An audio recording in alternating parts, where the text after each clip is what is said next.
Tonight you discover why you feel tired even after sleeping 8 hours. The exhaustion isn't physical. Your body rests, but your mind never stops working. It defends your image, compares you to others, protects opinions you didn't choose, maintains a version of you that requires constant effort to keep intact.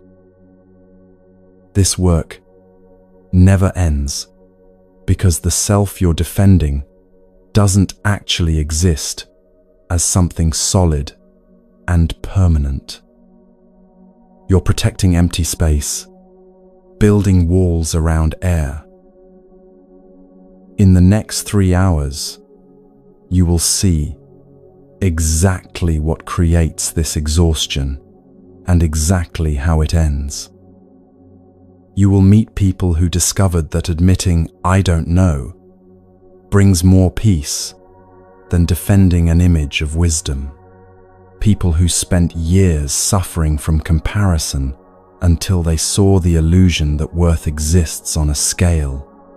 People who defended borrowed beliefs until one conversation revealed they'd been protecting ideas that weren't even theirs. Before this journey begins, settle completely into rest. From Tokyo to Toronto, people are lying down just like you, receiving these teachings that have freed countless minds from unnecessary suffering. Adjust your pillows. Pull your blankets to exactly the warmth your body wants. Let your shoulders drop away from your ears. You don't need to concentrate hard or get this right. Just be here, comfortable, ready to receive something that will change how you experience your own mind. The Buddha taught that suffering comes not from external circumstances, but from clinging to a false sense of self. Tonight, you see through that illusion.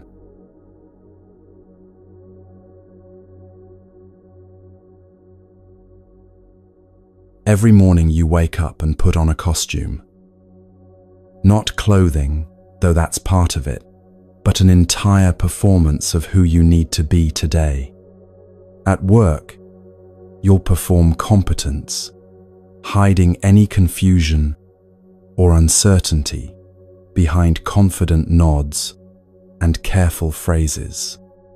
With friends, you'll perform ease, making sure your struggles don't show too much, your neediness stays hidden, your vulnerabilities remain carefully managed. Online, you'll curate authenticity, selecting which honest moments to share, which flaws make you relatable without making you lesser, which struggles prove you're real without proving you're failing. This performance requires constant vigilance. Did I say the right thing in that meeting? Did they notice when I didn't understand?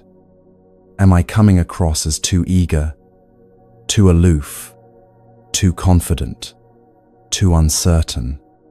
The questions never stop because the image you're maintaining is fragile, constructed, requiring constant adjustment to keep intact. You might think this is just normal social awareness, being appropriate in different contexts. But notice what happens in your body when someone questions your competence. The immediate tightness in your chest, the rush of defensive words forming before you've even heard their full sentence, the way your mind races through justifications, explanations, evidence that you're not what they're suggesting you might be. That reaction isn't about the actual criticism. It's about protecting an image you've spent years constructing, this capable, together, worthy version of yourself that you present to the world and, more exhaustingly, to yourself. The Buddha watched this pattern in everyone he met. Kings and beggars, scholars and farmers, monks and merchants, all imprisoned by the same mechanism, all working tirelessly to maintain an image of who they thought they needed to be, defending that image against any threat, real or imagined. He saw that this imprisonment created specific, predictable suffering. When reality contradicted the image, people experienced intense distress, not because reality was actually threatening, but because it threatened the story they were telling about themselves. When others didn't validate the image, people felt diminished, not because they actually became less, but because the reflection they were seeking didn't appear in the mirror others held up. And he saw something most people miss entirely. The image you're defending isn't even real. It's a construction, a story, a collection of ideas about who you are that you've mistaken for your actual self. This becomes clear when you meet someone who stops defending their image and discovers what happens next. In a small village outside the ancient city of Makikasanda, there lived a householder named Chita, who had become famous throughout the region for his understanding of the Buddha's teachings. He had never ordained as a monk, never renounced his family or business, never gone to live in a forest monastery. He remained an ordinary person with ordinary responsibilities, managing his household, conducting his trade, raising his children. But when Chitta spoke about the nature of mind, about suffering and its end, about the path to freedom, even experienced monastics would stop to listen.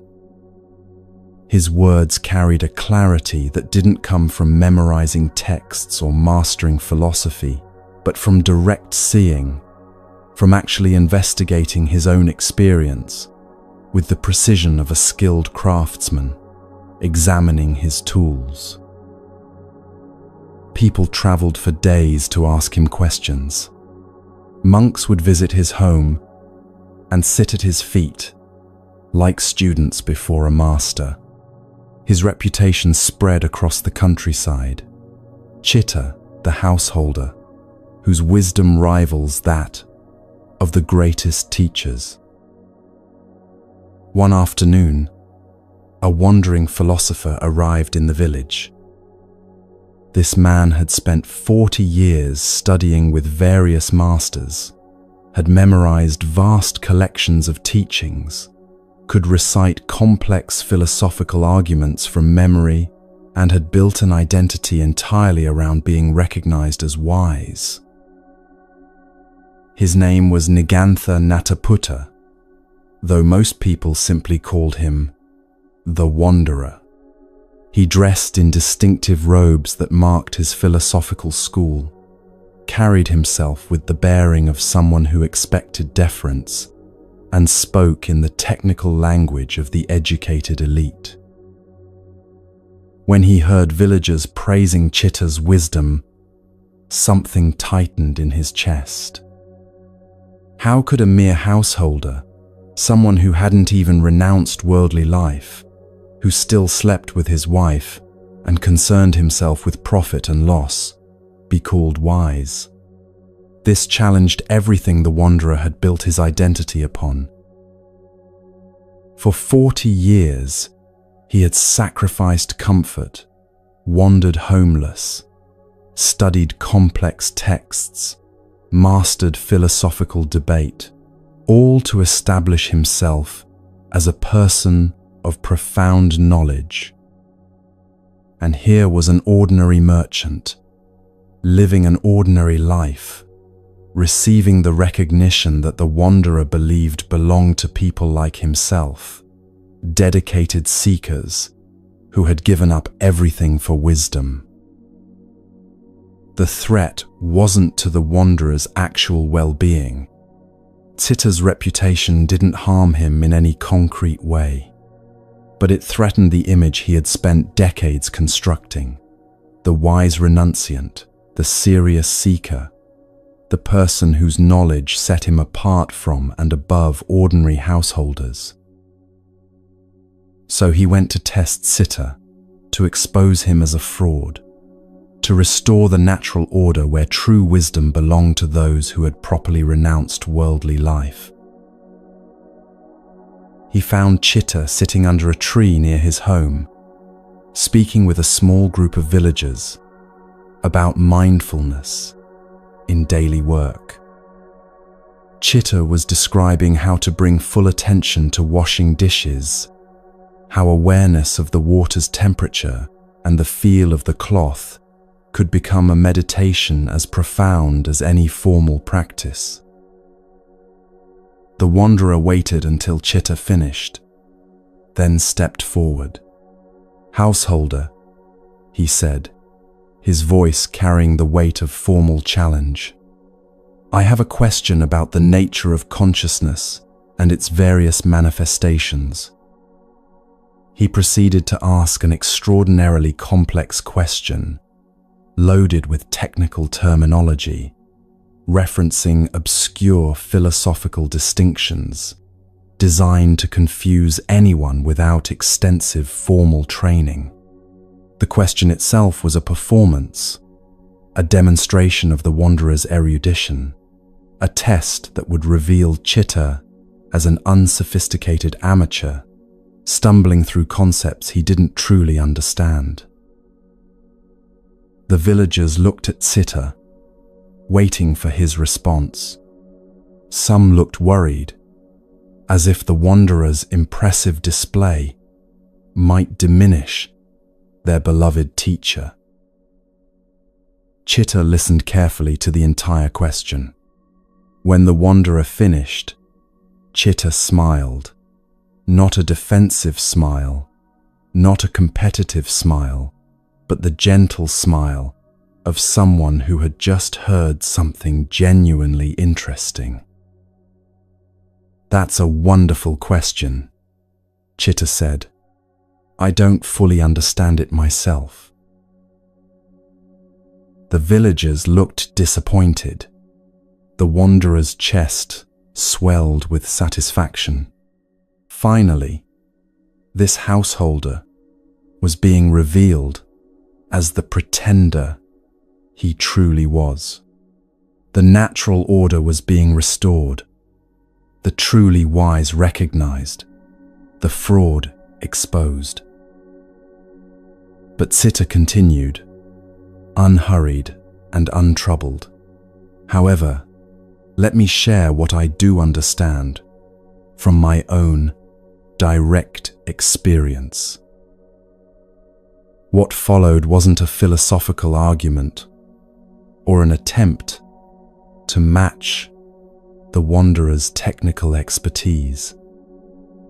Chitta simply described what he had observed in his own mind during years of patient, honest investigation. He spoke about noticing how seeing happens, how it requires eyes and visible forms meeting in a particular way, how consciousness arises at that meeting, how none of these elements exists separately as a permanent thing. He described watching this process thousands of times while looking at his merchandise in the market, at his children's faces, at the lamp flame in the evening.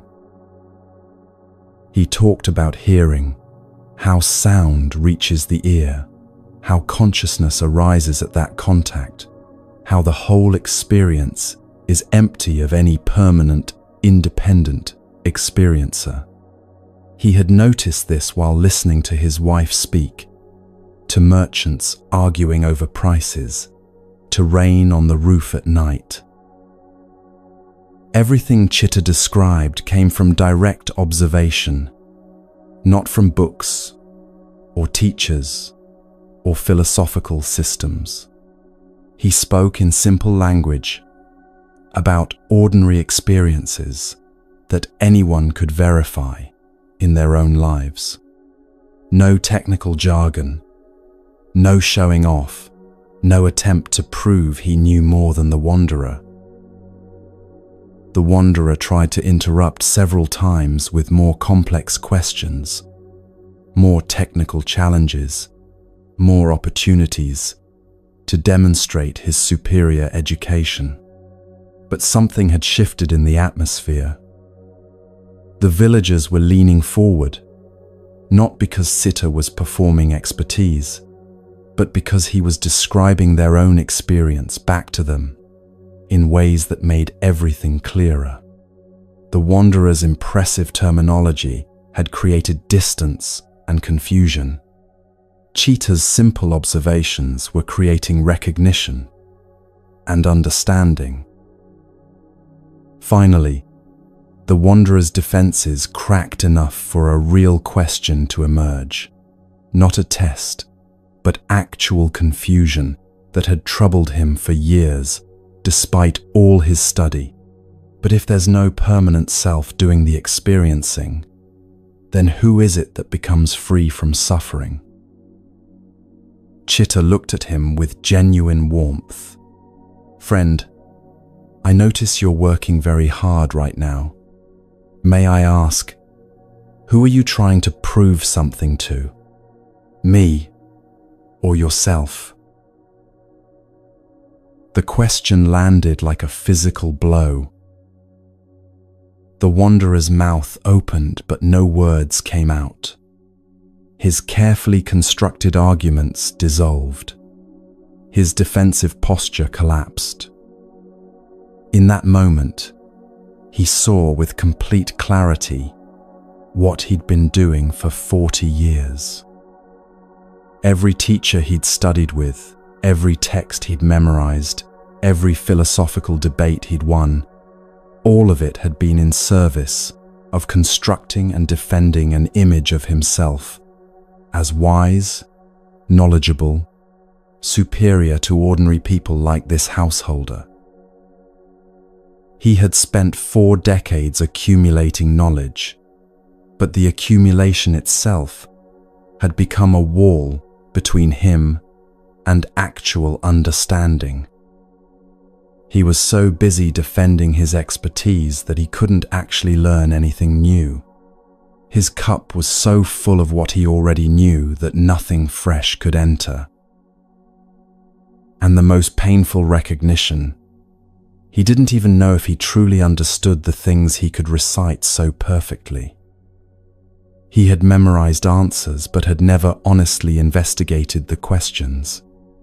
He could quote texts about the nature of self, but had never actually looked at his own mind with the patient attention Sitta described. All his knowledge was in service of an image, the wise wanderer, the serious seeker, the person who deserved recognition and respect. And maintaining that image had become more important than the wisdom the image was supposed to represent. The tightness in his chest that had driven him to challenge Chitta wasn't about truth or understanding. It was about defending a constructed self against a perceived threat.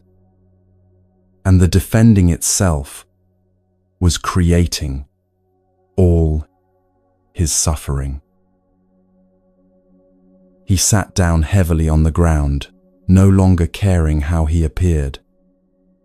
"I don't know," he said quietly. "I don't actually know anything." It wasn't defeat. It was the first honest thing he'd said in years. And in that honesty, something that had been locked tight for decades began to open. Chitta sat down beside him. "Now," he said gently, "you're ready to learn." Over the following days, the wanderer stayed in the village. He stopped performing expertise and started actually investigating his experience the way Cheetah described, with patient attention, honest observation, willingness to say, "I don't know," when he didn't know. Villagers were startled to see this man who had arrived in impressive robes, speaking in complex philosophical language, now sitting quietly, asking simple questions, admitting confusion without shame. The transformation wasn't that he gained new knowledge, it was that he stopped needing to defend an image of already having it. And in that stopping, actual understanding became possible for the first time. Perhaps you recognize this pattern in yourself, not in the dramatic form of challenging teachers and defending philosophical positions, but in quieter, daily ways. At work, someone asks a question you don't know the answer to, and instead of simply saying, "I don't know," you feel your body tighten. You fumble for an answer, any answer, because admitting ignorance feels like admitting inadequacy. The image of competent professional that you've carefully constructed feels threatened by 3 simple words: "I don't know." Or in conversations with friends, someone shares knowledge about a topic you're supposed to understand: politics, parenting, health, and you nod along, even though you're confused, because asking for clarification might reveal that you're not as informed as you appear to be. Or online, you post your opinions with certainty, even when you're uncertain, because the image you're projecting is of someone who has it figured out, who knows what they're talking about, who is worth listening to. All of this defending creates a specific kind of exhaustion. It's not the tiredness that comes from hard work or physical effort. It's the depletion that comes from constant performance, constant vigilance, constant management of how you appear. The wanderer spent 40 years in this exhaustion before one question from Sitta revealed what he was actually doing. You don't need 40 years. You can see it right now.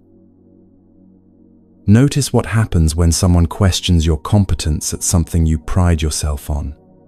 The immediate defensiveness, the rush to explain, justify, prove. That reaction isn't about the actual criticism, it's about protecting the image. Notice what happens when you don't know something you feel you should know. The shame, the scrambling for an answer, the discomfort of being exposed as less knowledgeable than your image suggests. Notice what happens when you make a mistake publicly. How much energy goes into damage control, not fixing the actual mistake, but managing how others perceive you in light of the mistake. All of this is defending an image, and the image isn't even real. It's a construction, a story you've been telling about yourself for so long that you've mistaken it for who you actually are. What the wanderer discovered, what Sitta had discovered years before, is that the image doesn't need defending because it isn't you. You are the awareness that notices thoughts, feelings, sensations, arising and passing. The image is just one more thing arising in that awareness. A story, a collection of ideas, no more solid or permanent than a cloud. When you see this clearly, something extraordinary happens. The defending can stop, not because you've defeated some part of yourself or achieved perfect confidence, but because you've seen through the illusion that there's anything permanent requiring defense. Someone questions your knowledge, and you can simply say, "You're right, I don't know that." No collapse, no shame, just fact. Someone criticizes your work, and you can hear whether the criticism is useful without your entire worth feeling threatened. Someone succeeds where you've failed, and you can appreciate their success without yours diminishing. This isn't about building better self-esteem or developing thicker skin. It's about seeing that the self whose esteem you're trying to build is a process, not a thing. An image, not an entity. And images don't need the desperate protection you've been giving them. The wanderer's entire life changed in the moment he stopped defending. Not because he suddenly became wise, he still had much to learn, but because he was finally free to actually learn, instead of performing knowledge he didn't possess. Your life changes in the same moment. The moment you stop defending an image of competence and simply show up as you actually are, sometimes knowledgeable, sometimes confused, always learning. The moment you stop curating an image of success and simply engage with what's in front of you. The moment you stop protecting an image of being okay and honestly acknowledge when you're struggling. This doesn't mean broadcasting every vulnerability or abandoning all social awareness. It means recognizing that the constant work of image maintenance is optional, unnecessary, a habit you can choose to drop. Right now, as you lie here, notice if you're worried about being a good listener, about getting something valuable from these teachings, about whether you're relaxing correctly or meditating properly, or doing this right. That's the image-maintaining mechanism still running. Even here, even now, trying to make sure you appear to yourself, to some imagined observer, as someone who is doing this spiritual practice correctly. And now, gently, like setting down something heavy you've been carrying for miles, let that concern drop away. You don't need to be a good anything right now. You don't need to get this right. You don't need to prove your worth through perfect receptivity to these teachings. The wanderer found peace not by becoming better at defending his image, but by seeing that he'd been defending empty space all along. The self he'd spent 40 years protecting wasn't actually there as a permanent solid thing requiring protection. And neither is yours. This doesn't mean you don't exist. You're clearly here, breathing, experiencing. But what you think of as yourself, this constructed image you defend so carefully, is a story, not a fact.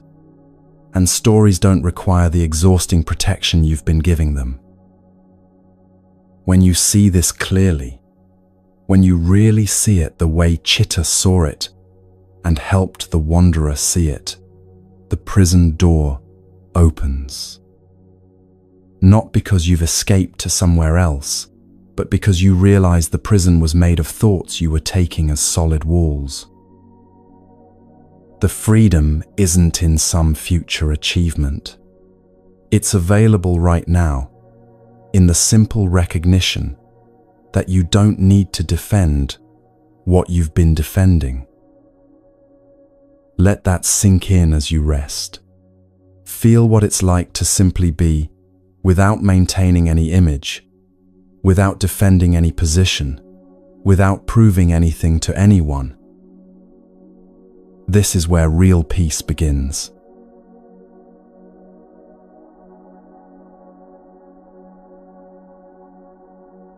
The second prison is built from a simple question you ask hundreds of times each day. How do I measure up? Not against your own values or genuine aspirations, but against everyone else's achievements, appearances, relationships, success. You wake up, and before your feet touch the floor, your mind is already calculating. Your colleague got promoted. Are you falling behind? Your friend posted vacation photos. Why isn't your life that beautiful? Someone younger achieved something you haven't. What does that say about you? This measuring never stops because there's always someone doing better in some area. Always someone richer, more attractive, more successful, more spiritually advanced, more everything, and always someone doing worse, which provides temporary relief until you remember that downward comparison just proves you need comparison to feel okay. The Buddha saw this pattern clearly in every village he visited, every monastery he taught in, every conversation he had. Human beings trapped in an endless cycle of measuring themselves against each other, finding either inadequacy or superiority, neither of which brought actual peace. He taught in the Dhammapada, look at others' faults, and you remain in bondage. Look at your own and you find freedom. Not because examining your flaws is virtuous self-punishment, but because when your attention is consumed by comparison, it's not available for the actual work of understanding your own mind. What's remarkable is how invisible this bondage feels. Comparison seems like natural awareness, helpful information, reasonable assessment of where you stand. It doesn't feel like a cage until you meet someone who discovered what happens when you stop comparing entirely. In a monastery outside the ancient city of Savatthi, 2 young men joined the monastic community on the same day. They were given their robes in the same ceremony, assigned to the same teacher, began their training side by side as equals. The first was named Lakuntaka. He was short with an unremarkable face, a quiet manner that made people's eyes slide past him in groups, a voice that didn't carry well in large gatherings. When he spoke, people often talked over him without meaning to, simply because his presence didn't command attention. The second was named Badiya. He stood tall, with a kind of natural grace that made robes look elegant instead of simply functional. When he spoke, people leaned forward to listen. His voice carried warmth and clarity, making complex teachings sound accessible and profound. For the first few months, this difference didn't matter much. Both were beginners, both were learning the basic practices, both were equally awkward at meditation and equally confused by the subtler teachings. They were friends, supporting each other through the challenges of leaving household life behind. But as time passed, the monastery's response to them began to diverge in ways neither had anticipated. When Badiya recited teachings during group sessions, the senior monks nodded approvingly. When Lakuntaka recited the same teachings with the same accuracy, the room felt polite, but unengaged. Visiting laypeople began requesting Badiya specifically when they wanted Dharma talks. Lakuntaka was assigned to cleaning duties and meal preparation. After a year, Badiya was invited to teach a group of new monks. Lakuntaka was asked to organize the meditation hall's cushions. After 2 years, Badiya received special robes offered by a wealthy patron. Lakuntaka received nothing. The comparison began quietly in Lakuntaka's mind, barely noticeable at first. Just a small observation. Badiya gets asked to teach while I sweep floors. Nothing dramatic, just a fact. But facts repeated become stories, and stories repeated become identity. Within 3 years, Lakuntaka's entire practice had become poisoned by comparison. Every morning meditation was interrupted by thoughts of Badiya sitting in the front row while he sat in back. Every teaching became a chance to measure whether he understood as quickly, as deeply, as correctly as Badiya seemed to. Every day dissolved into dozens of small measurements. Badiya was asked to give Dharma talk. I wasn't. Badiya was praised for his insight.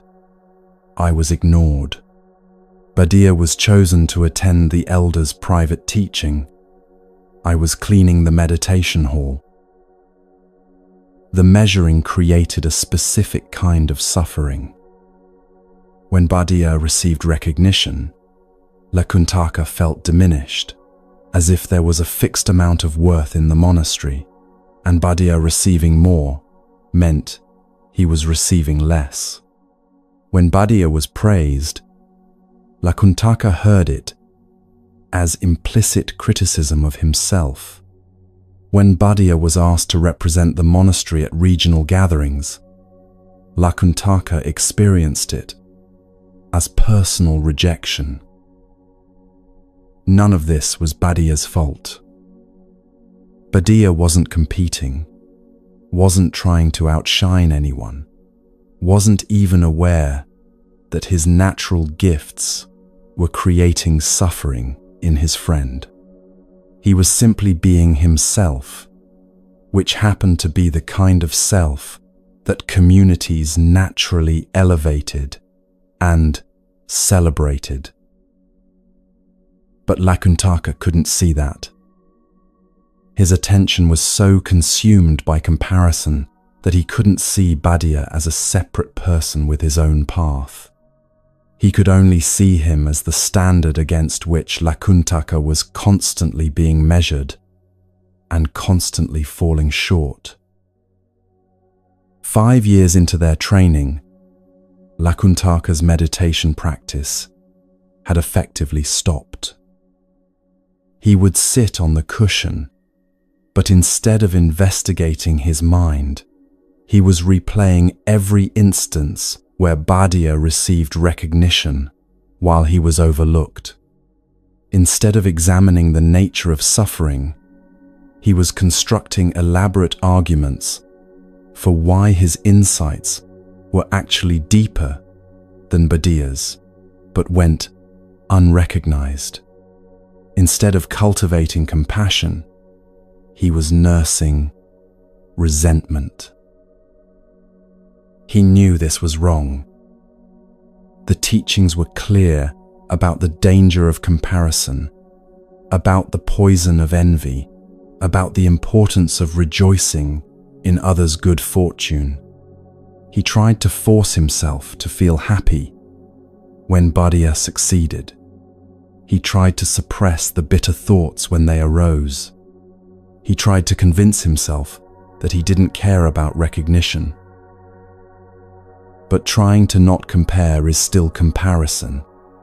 Just comparison, with an added layer of shame about doing it. The measuring continued, now with the additional suffering of feeling like a failed practitioner for not being able to stop measuring. An elderly nun named Uttara came to visit the monastery. She had been practicing for 40 years, had trained under several of the Buddha's direct disciples, and had a reputation for seeing through people's self-deceptions with startling clarity. She spent several days at the monastery, speaking with monks individually. When she sat with Badia, she asked him about his practice and nodded appreciatively at his clear understanding.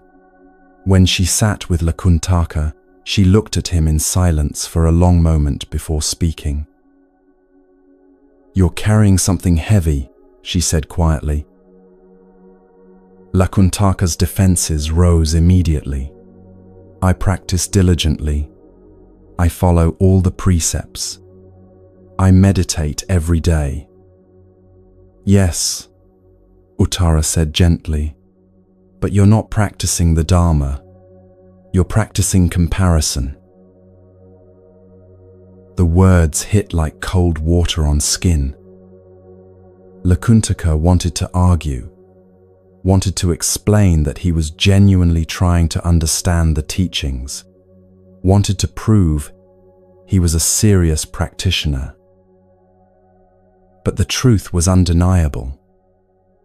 Every sitting was poisoned by thoughts of how he measured against Badia. Every teaching was filtered through the question of whether he understood it as well as Badia would. Every interaction in the monastery was experienced through the lens of recognition received or denied. Uttara continued, "Tell me, when you're busy comparing yourself to Badia, where is your attention?" The answer came slowly, "On him."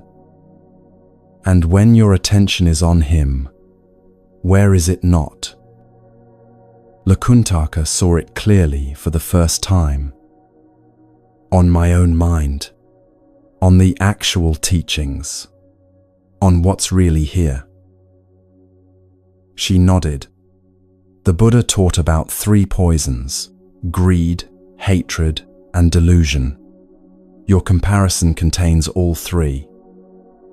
Greed for the recognition Badia receives, hatred that he receives it instead of you, and delusion that your worth depends on how you measure against others. Something cracked open in Lakuntaka's chest.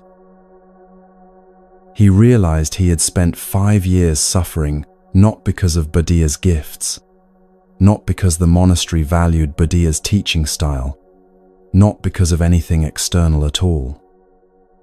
The suffering was entirely self-created through the constant measuring of one mind against another. Badia hadn't done anything to him. The senior monks hadn't rejected him.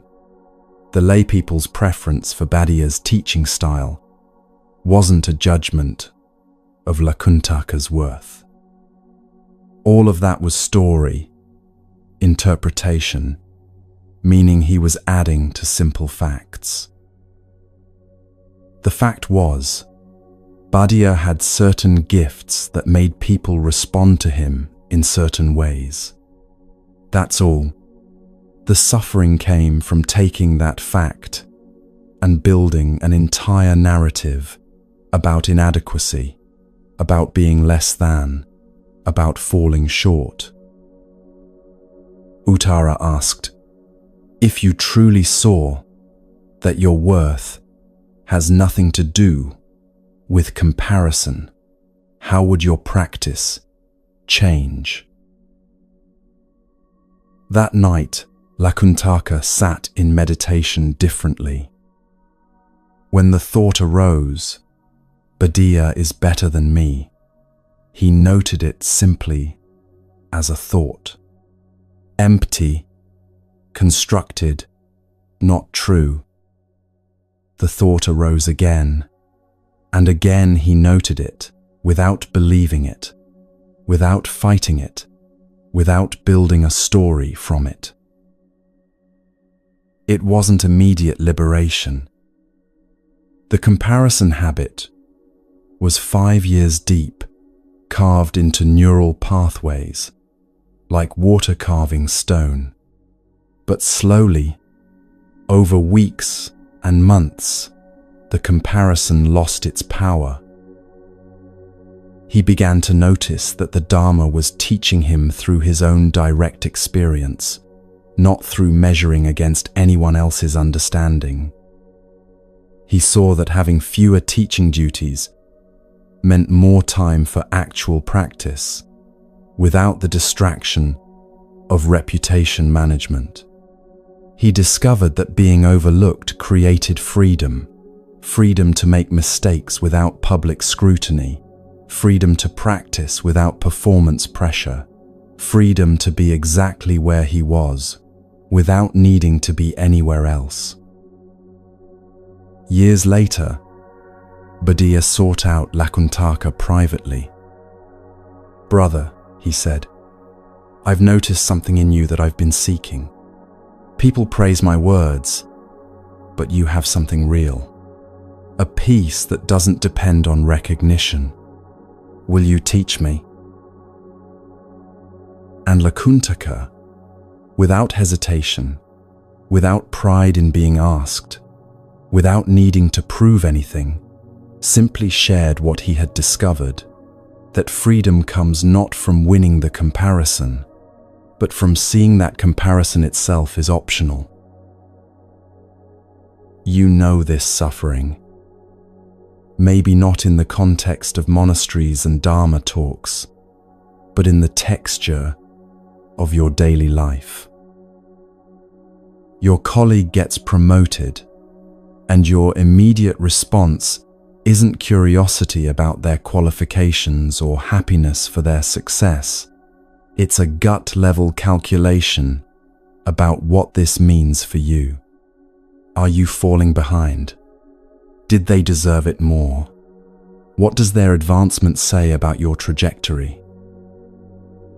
Your friend posts about their relationship, and instead of simply appreciating their joy, you're measuring their relationship against yours.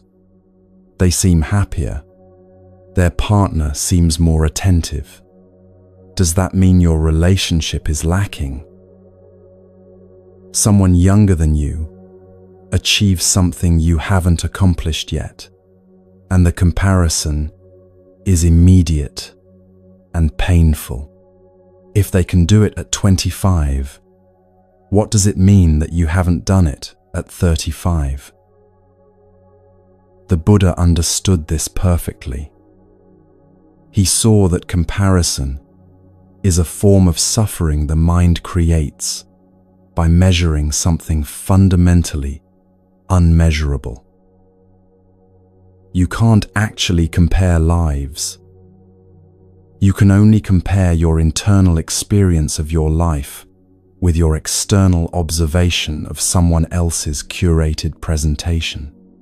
You're comparing your blooper reel with their highlight reel, your private struggles with their public successes, your full complexity with the simplified version they choose to display. But even knowing this intellectually doesn't stop the comparison. Lakuntaka knew for 5 years that comparison was creating suffering. The knowing didn't help because the comparison was running at a level deeper than intellectual understanding. What helped was what Uttara pointed him toward, seeing clearly that when you're busy comparing, your attention is somewhere else entirely. It's not present with your actual experience. It's not available for genuine investigation of your mind. It's trapped in an endless loop of measuring, finding inadequacy or superiority, then measuring again to confirm or deny the previous measurement. And here's what makes comparison particularly insidious. It feels productive. It feels like you're gaining useful information about where you stand, what you need to improve, how to adjust your path. But all you're actually doing is generating suffering while calling it assessment. Lakuntaka spent 5 years thinking his comparison was helping him become a better practitioner. In reality, it was preventing any actual practice from happening. His attention was so consumed by measuring himself against Buddha that he never actually investigated his own mind with the clarity needed for genuine understanding. Think about how much energy you spend on comparison in a single day. Scrolling through social media, measuring your life against curated snapshots, walking into work, calculating how your achievements stack up against colleagues, talking with friends, silently comparing your problems to theirs to determine whose life is harder. All that energy could flow into actually living your life, into experiencing what's here without the constant measuring, into developing your genuine capacities instead of tracking how they compare to others' capacities. What would one day feel like without comparison? Not trying to be better than others, not consoling yourself that you're not worse, just experiencing your own life on its own terms without the measuring stick. This isn't about lowering standards or abandoning growth. Lakuntaka didn't stop developing his understanding when he stopped comparing. He finally started developing it authentically because his attention was available for actual practice instead of constant measuring. And it isn't about pretending everyone is equal in all abilities. Buddha clearly had gifts for teaching that Lakuntaka didn't have. That's fact, not comparison. Comparison is the suffering added to the fact, the meaning you extract, the conclusions you draw about worth and inadequacy. When Lakuntaka finally saw comparison clearly as just a mental habit rather than truth, Buddha's gifts stopped diminishing him. They were simply Buddha's path, irrelevant to Lakuntaka's path, interesting to observe, but not requiring any response from Lakuntaka's sense of worth. Right now, notice if comparison is running in the background of your mind. Maybe you're comparing how well you're following these teachings to how well others would follow them. Maybe you're measuring whether you're relaxing as deeply as you should be. Maybe you're calculating whether this practice session is better or worse than previous ones. Even here, even now, the comparison mechanism keeps running unless you see it clearly and choose differently.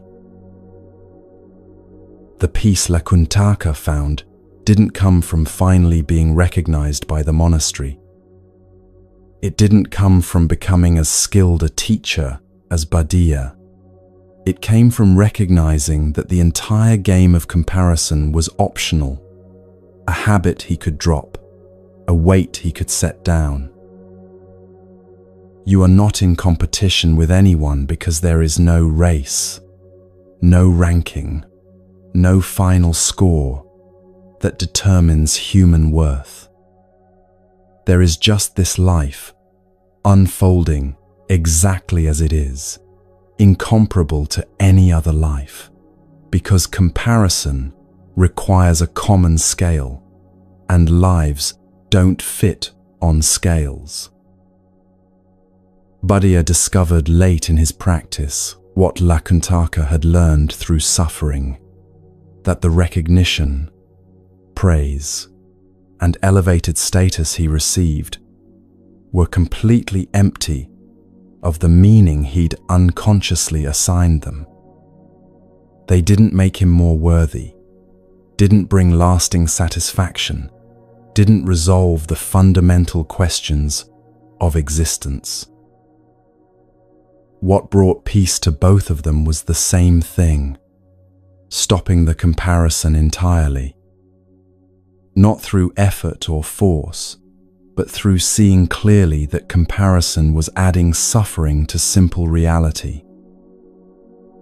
Let yourself feel what it would be like to simply exist without measuring, without calculating where you stand, without tracking who's ahead or behind, without converting every observation into data about your relative worth. Just being here, breathing, experiencing, without the constant, exhausting work of figuring out how you measure up. The comparison you've been doing isn't helping you grow or protecting you from failure or keeping you humble.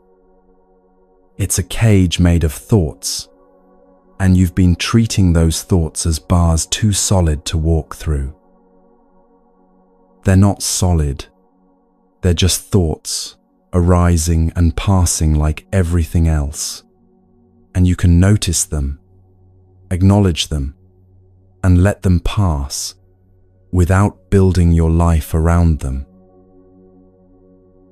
This is where freedom lives, not in being better than others or even equal to others, but in recognizing that the entire framework of comparison is something your mind constructed and your mind can release.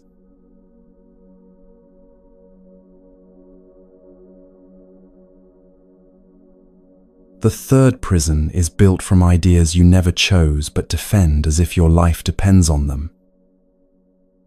You have political opinions you inherited from your parents, without ever examining whether they align with your actual values or observations. You hold beliefs about success that came from movies and advertisements, not from investigating what actually brings you satisfaction. You carry assumptions about relationships that you absorbed from the culture around you, never questioning whether they're true or helpful.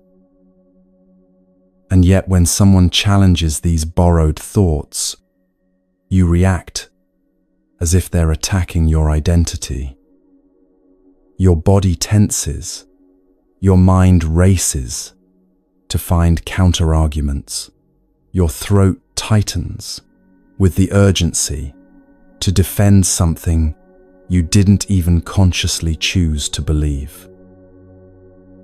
This happens because over time, the opinions you've carried become inseparable from how you understand yourself. You're not just someone who holds conservative views or progressive views.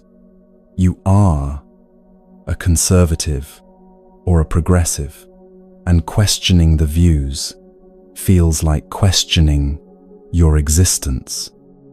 You're not just someone who values financial success. You are someone whose worth is measured by achievement, and doubting that belief feels like losing solid ground.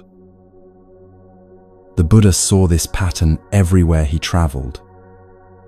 People clinging desperately to beliefs they'd inherited from family, culture, religion, teachers, beliefs they'd never actually investigated but would fight to protect.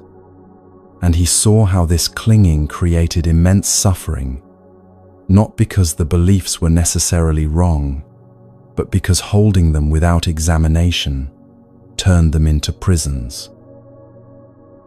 In the Kalama Sutta, he addressed this directly with people who were drowning in exactly this confusion.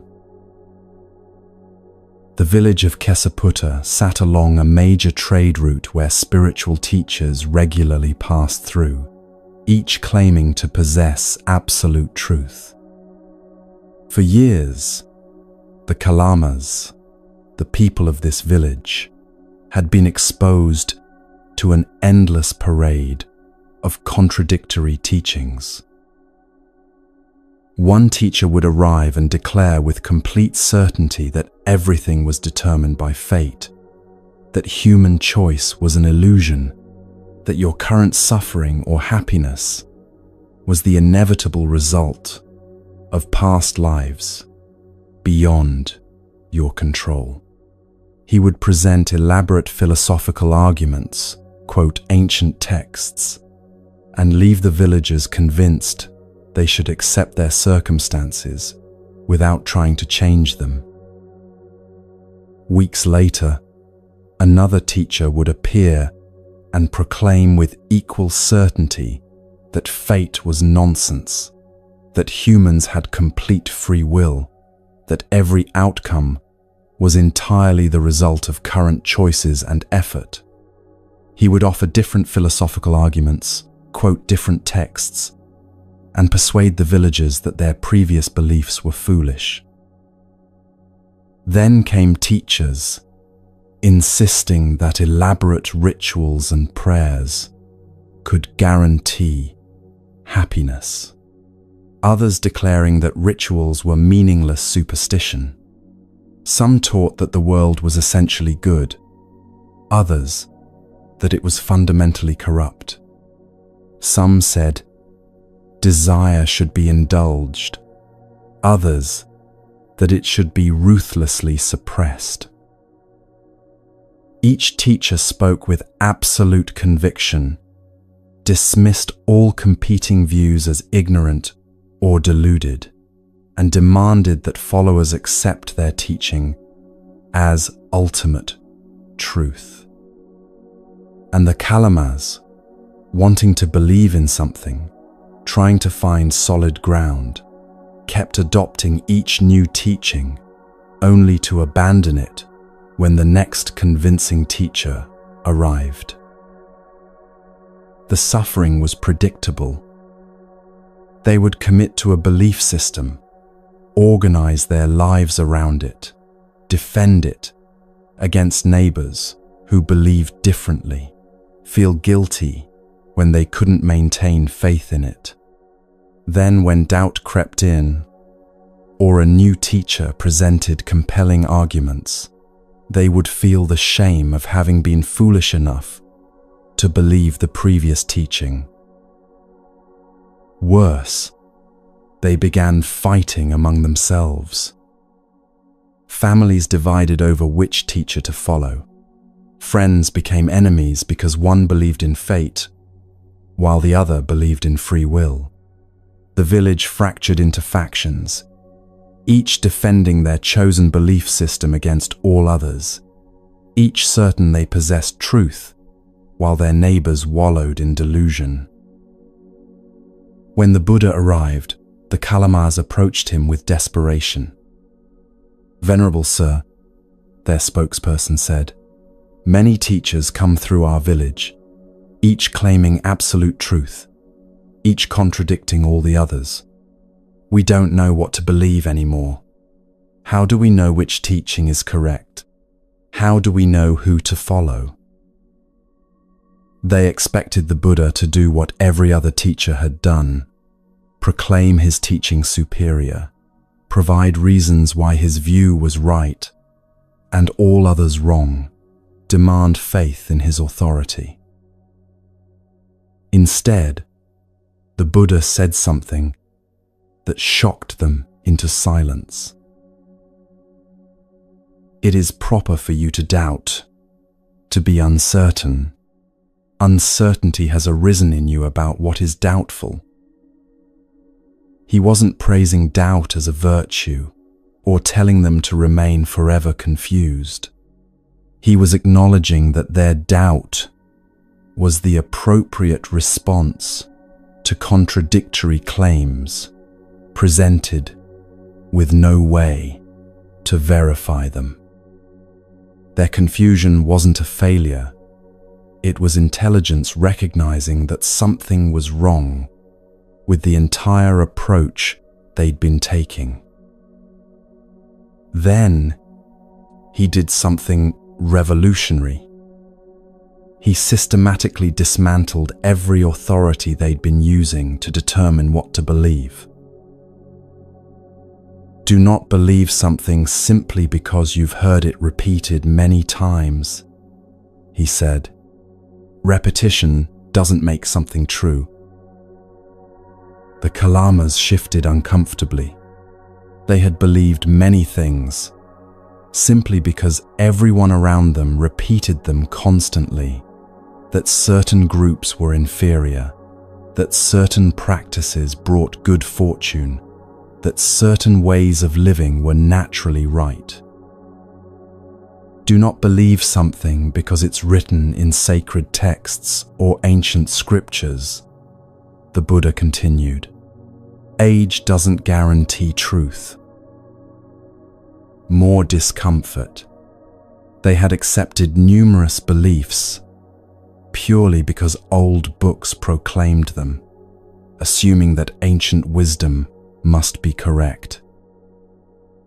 Do not believe something because it seems logical and reasonable, he said. Logic can be used to justify almost anything, and what seems reasonable often depends on unexamined assumptions.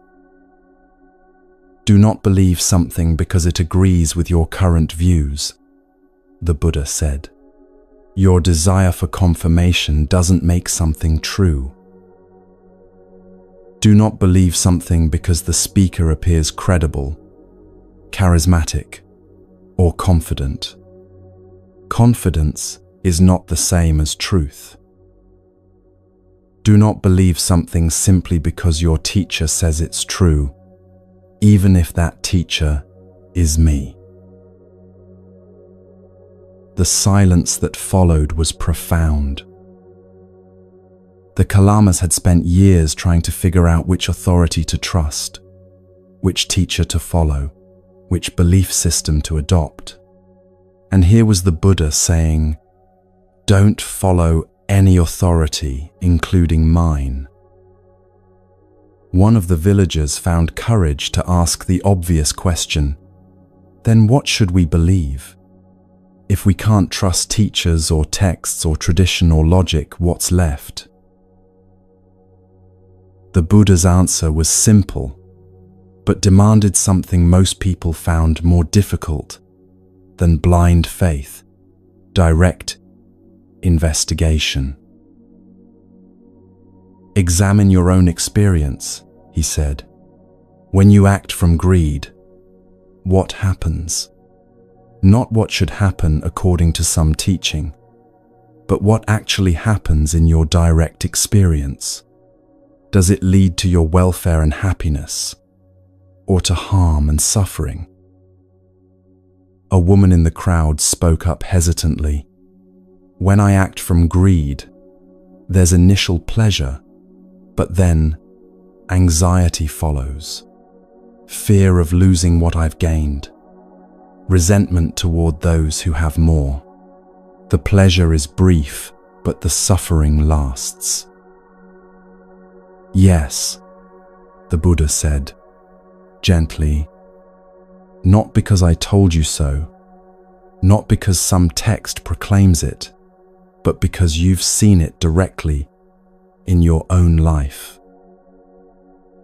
Another villager, when I act from hatred, even when I feel completely justified in my anger, I notice my body becomes tense. My mind spins with resentment. I can't sleep. The hatred hurts me more than it hurts the person I'm angry at. You've discovered this through your own investigation, the Buddha confirmed. This truth is yours because you've verified it yourself, not because you borrowed it from a teacher.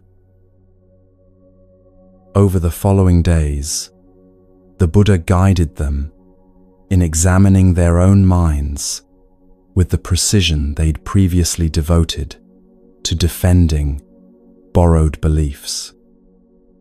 Not accepting his word, but testing teachings against direct experience. One elder woman realized she'd been following elaborate purification rituals for decades, purely from fear, without ever examining whether they actually brought the peace they promised. When she investigated honestly, she saw they brought only temporary relief, followed by renewed anxiety about performing them correctly. A young man saw that he'd adopted his father's political views without ever investigating whether they led to less suffering or more. When he looked carefully at his own experience, he noticed these views created anger, division, and a constant sense of being under threat. A merchant discovered she'd been pursuing wealth according to cultural definitions of success, without ever asking whether accumulation brought her genuine satisfaction. She saw that each achievement brought brief pleasure, followed by immediate focus on the next acquisition, leaving her perpetually unsatisfied despite increasing wealth. The transformation wasn't that they learned new beliefs to replace old ones. It was that they stopped relating to beliefs as things requiring defense and started relating to them as hypotheses requiring investigation. When someone questioned their views, they no longer felt attacked. They could say, "That's an interesting perspective. Let me examine whether it fits my actual experience." When they encountered contradictory teachings, they could investigate both without needing to immediately choose a side and defend it. The anxiety of, "Am I believing the right thing?" dissolved because they were no longer outsourcing truth to authorities. They were discovering it through patient, honest investigation of their own lives. When the Buddha left Kesaputta, he hadn't given them a new set of beliefs to cling to. He'd given them something far more valuable: permission and methodology to investigate reality themselves. You carry this same burden the Kalamas carried. Maybe not in the form of wandering spiritual teachers, but in opinions and beliefs you've never actually examined. Think about a political view you hold strongly.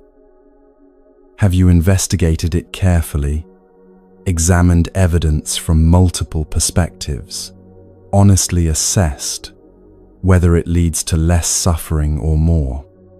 Or did you inherit it from your family, absorb it from your social group, adopt it because everyone around you held it, and questioning felt like betrayal?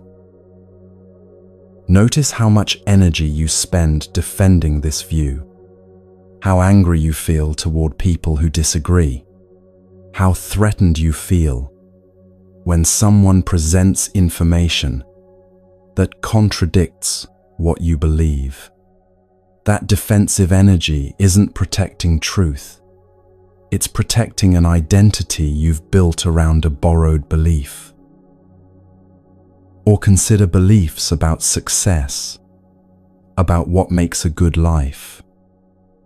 Do you actually know, from your own investigation, that financial achievement brings lasting satisfaction?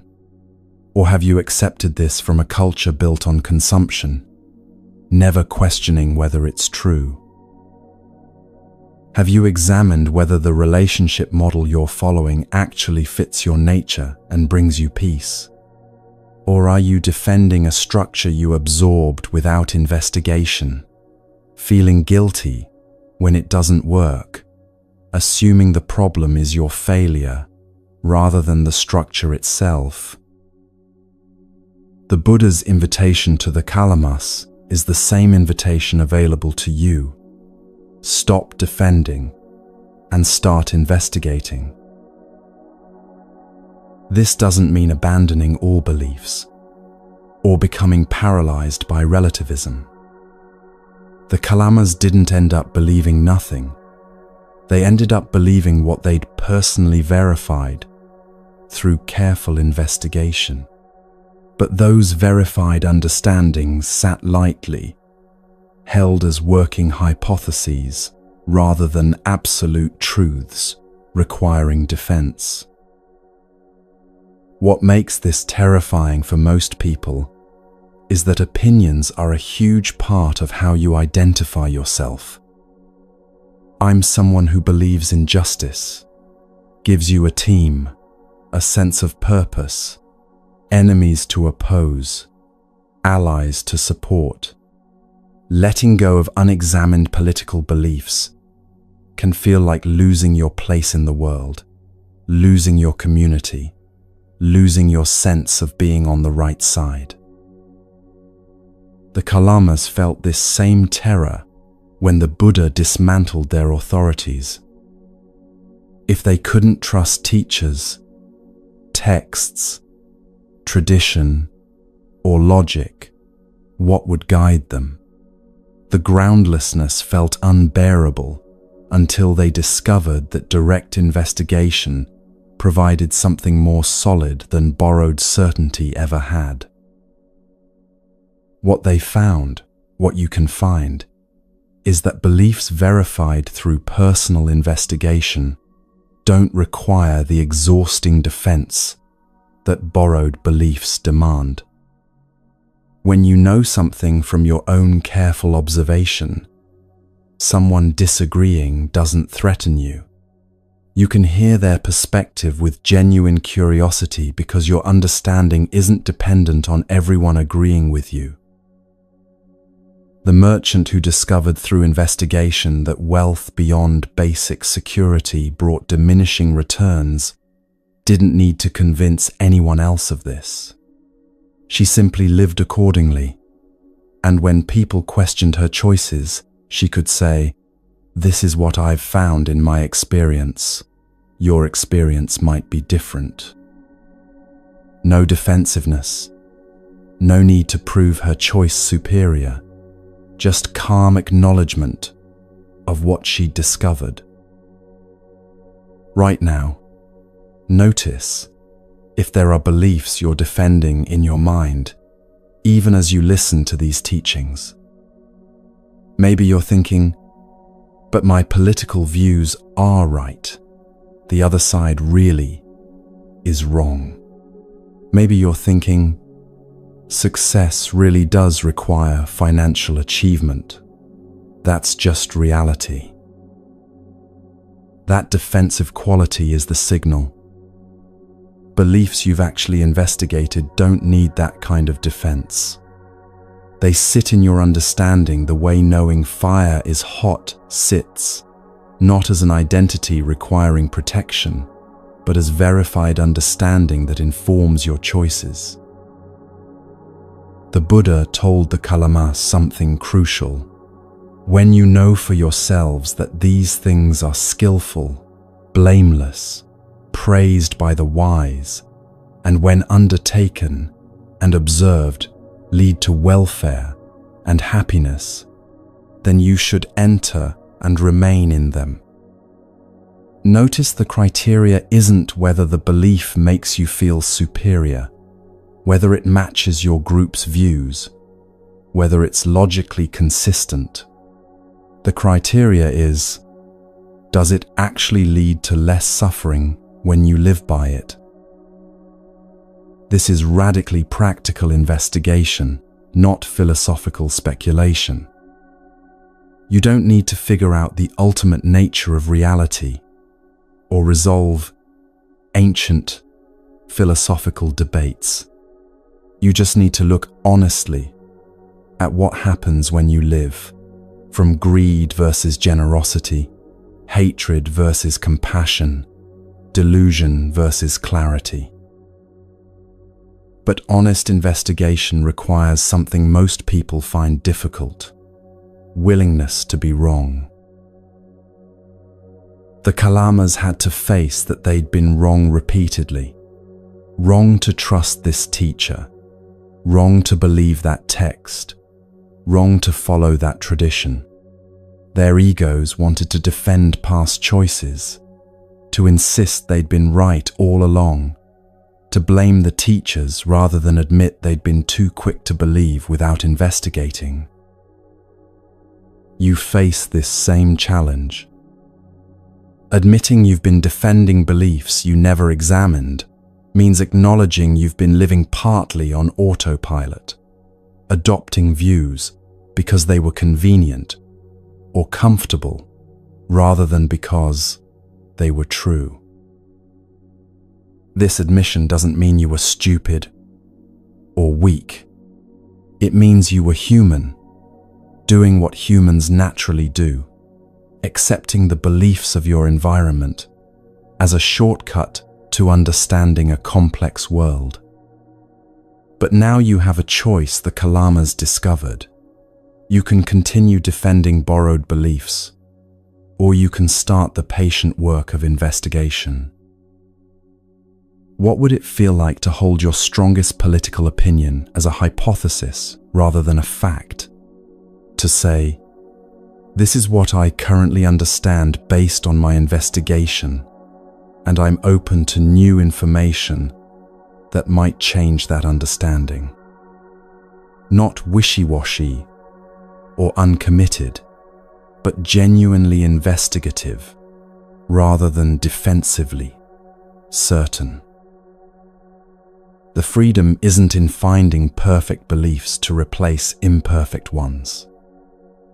The freedom is in the investigative stance itself, holding all beliefs lightly enough to examine them honestly, defending nothing because you're too interested in truth to waste energy, protecting ideas that might not be true.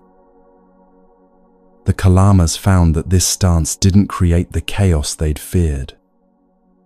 It created clarity, because they were no longer confused by contradictory authorities all claiming certainty.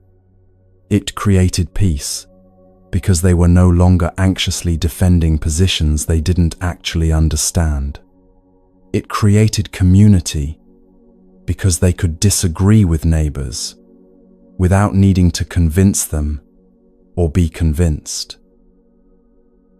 Let yourself feel the weight of defending beliefs you've never examined.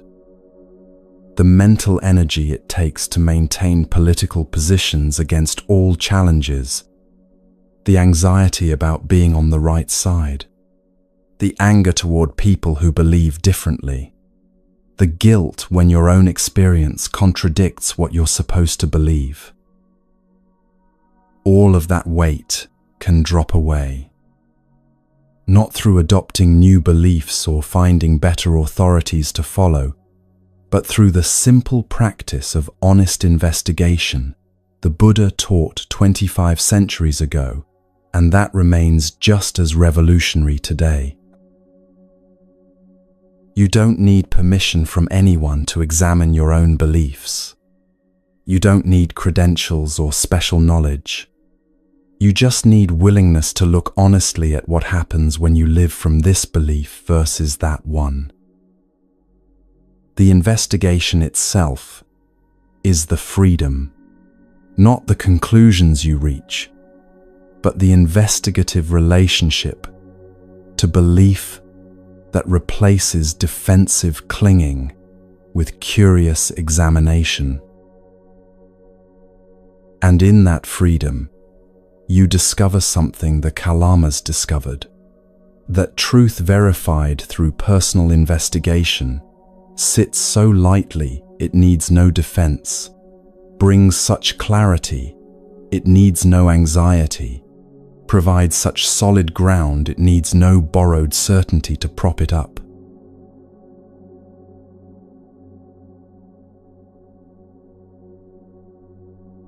The fourth prison is the deepest, the one that contains all the others, the belief that there's a permanent you that needs defending, improving, and protecting.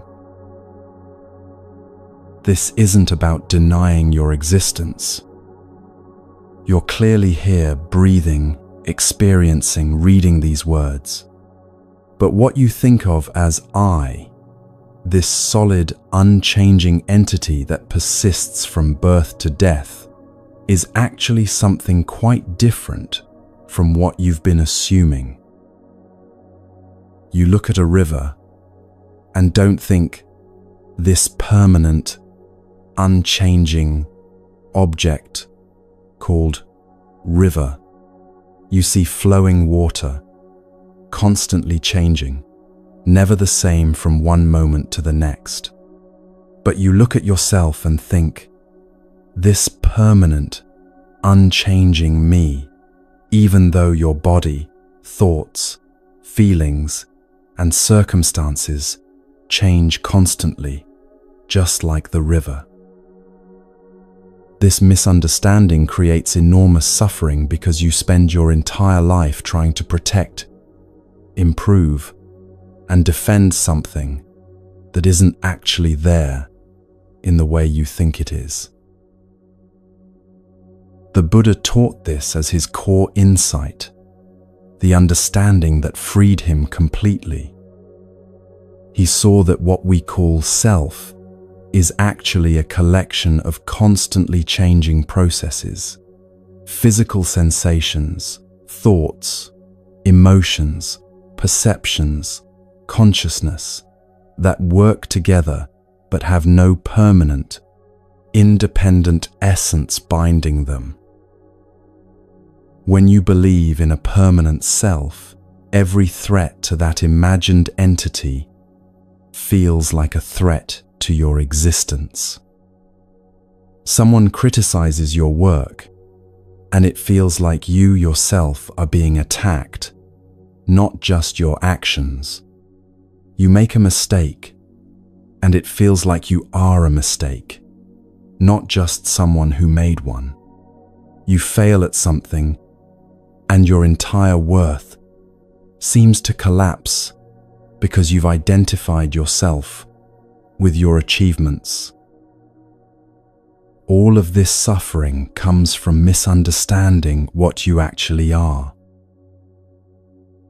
23 centuries ago, a king named Milinda ruled over a prosperous kingdom in what is now Afghanistan.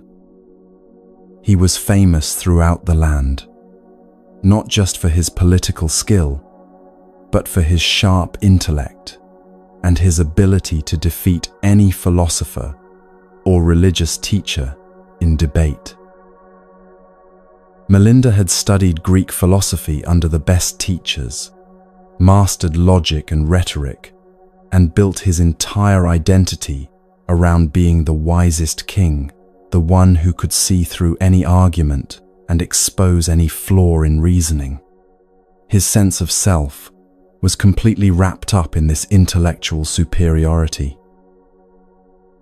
When he heard about a Buddhist monk named Nagasena who taught that there was no permanent self, Milinda felt both intrigued and threatened. If this teaching was true, it would undermine everything he understood about existence. If it was false, he would easily expose it and add another victory to his reputation. He summoned Nagasena to the palace for a public debate. The monk arrived on a day when the palace was filled with nobles, scholars, and officials, all eager to watch their brilliant king dismantle this peculiar Buddhist teaching. Milinda sat on his throne, surrounded by the symbols of his power and identity, the crown, the royal robes, the courtiers, acknowledging his superiority. He began immediately, confident in his approach. "Venerable sir, is there a permanent self?" "Your Majesty," Nagasena replied calmly, "the Buddha taught that all phenomena including what we call self, are impermanent processes, not permanent essences. Melinda smiled, thinking he'd found an easy victory. Then tell me, monk, what is your name? I am called Nagasena. Aha, the king said triumphantly. So there is a Nagasena. You've contradicted yourself immediately. You claim there's no self, yet you identify yourself with a name. The courtiers murmured approvingly, impressed by the king's quick trap. But Nagasena remained perfectly calm, unbothered by what seemed like a devastating logical point. Your Majesty, he said, you arrived here in a chariot, did you not? Yes. Is the pole the chariot? Melinda frowned slightly, unsure where this was going. No. Are the wheels the chariot? No. The axle? No. The seat? No. The reins? No. Nagasena went through every component of the chariot. The frame, the yoke, the banner staff, every single part, and each time the king acknowledged that the individual part was not the chariot. Then, Your Majesty, Nagasena said gently, what is this chariot you speak of? You say it exists, yet you acknowledge that none of its parts are the chariot. Are you lying when you say you arrived in a chariot? The king felt his certainty waver for the first time in the debate. The courtiers leaned forward, suddenly less certain of their king's inevitable victory. The chariot, Melinda said slowly, is all these parts working together. The pole, wheels, axle, seat, all assembled and functioning as a unit. Chariot is the conventional designation for this collection of parts. Exactly, Your Majesty, Nagasena said, his voice warm with appreciation. Chariot is a convenient label we apply to a collection of parts functioning together. There is no permanent essence called chariot apart from these changing components.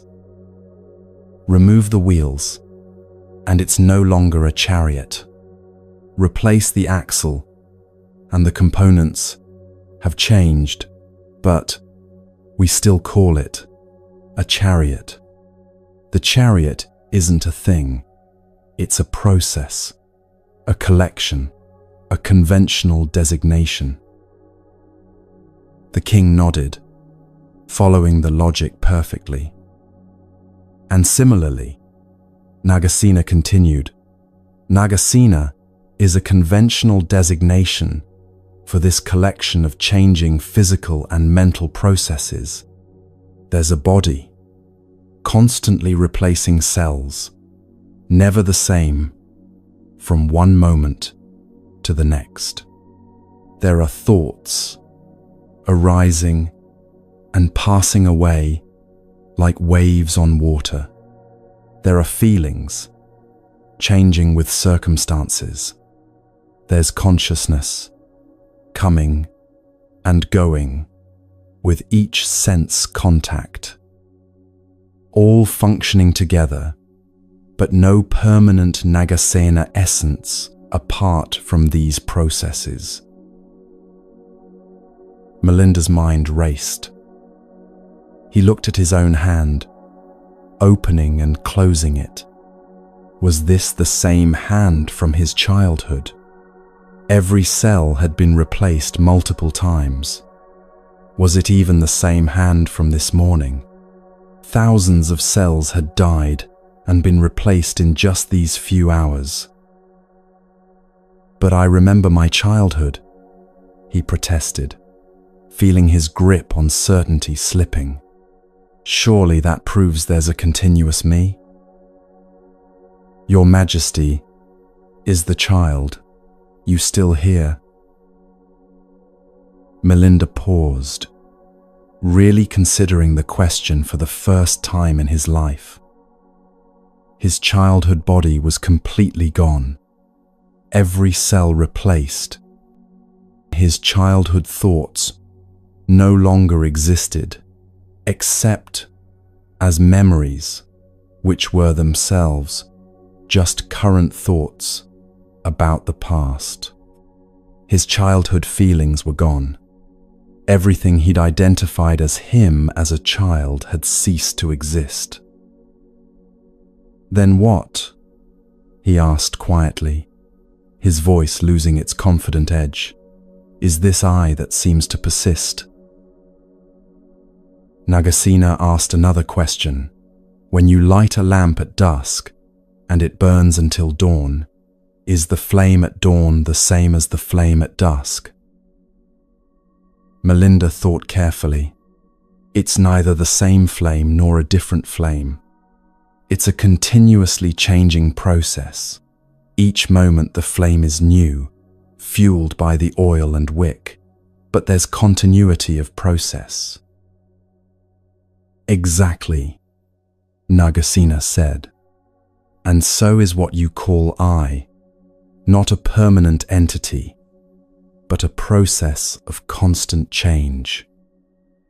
Thoughts arise dependently on conditions. Sounds reach the ear.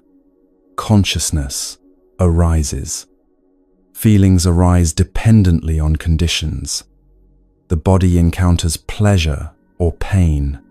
Feeling arises. Nothing exists independently, permanently, as a separate self. The king sat in silence, and in that silence, something fundamental shifted in his understanding. He had spent his entire life building, protecting, and promoting something, King Melinda, that was actually just a constantly changing collection of processes. All that effort to defend and enhance a self that had no permanent existence, that changed completely every few years, that would eventually dissolve entirely when death scattered the processes that had been temporarily functioning together.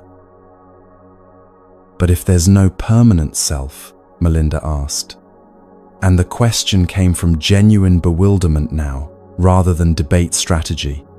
What am I defending when I defend my honor?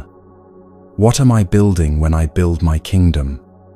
What am I protecting when I protect my reputation?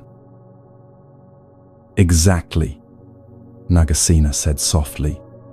What are you defending? The question hung in the throne room like incense smoke. The courtiers waited for their king to respond, to find the flaw in the argument, to restore the certainty they'd always relied on. But Melinda didn't respond with argument. He sat looking at his hands, his robes, his throne, all the markers of the self he'd been so certain existed, and saw them for what they were, temporary arrangements of matter and meaning, constantly changing, no permanent essence to grasp. The realization wasn't cold or nihilistic. It was liberating in a way he'd never experienced, despite all his philosophical studies and intellectual victories. He realized he'd spent decades protecting something that wasn't even there as a permanent thing, like a person building an elaborate fence around empty space, posting guards to protect nothing, going to war to defend a possession that had never existed. You know this exhaustion. Maybe you've never thought of it in these exact terms, but you've felt the burden of maintaining a self that constantly needs defending, improving, proving. Someone insults you, and the pain isn't just about the words, it's about the threat to your sense of being a good person, a competent person, a person worthy of respect. But if you saw clearly that good person is just a temporary label applied to a collection of changing thoughts and actions, not a permanent essence that can be damaged, would the insult still create that same suffering? You make a mistake at work, and you don't just think, that action didn't work. You think, I am incompetent, collapsing a single event into a judgment about your permanent self. But if you saw that there's no permanent incompetent self, only a process that sometimes produces skillful actions and sometimes doesn't, would the mistake still generate that same shame? You compare yourself to someone more successful and feel diminished, as if their achievement somehow reduces your worth. But this only makes sense if you believe in a permanent self that can be measured on a scale with other permanent selves. When you see that both selves are just temporary collections of changing processes, what is there to compare? The teaching isn't asking you to deny your experience or pretend you don't exist. You're clearly experiencing thoughts, sensations, emotions right now.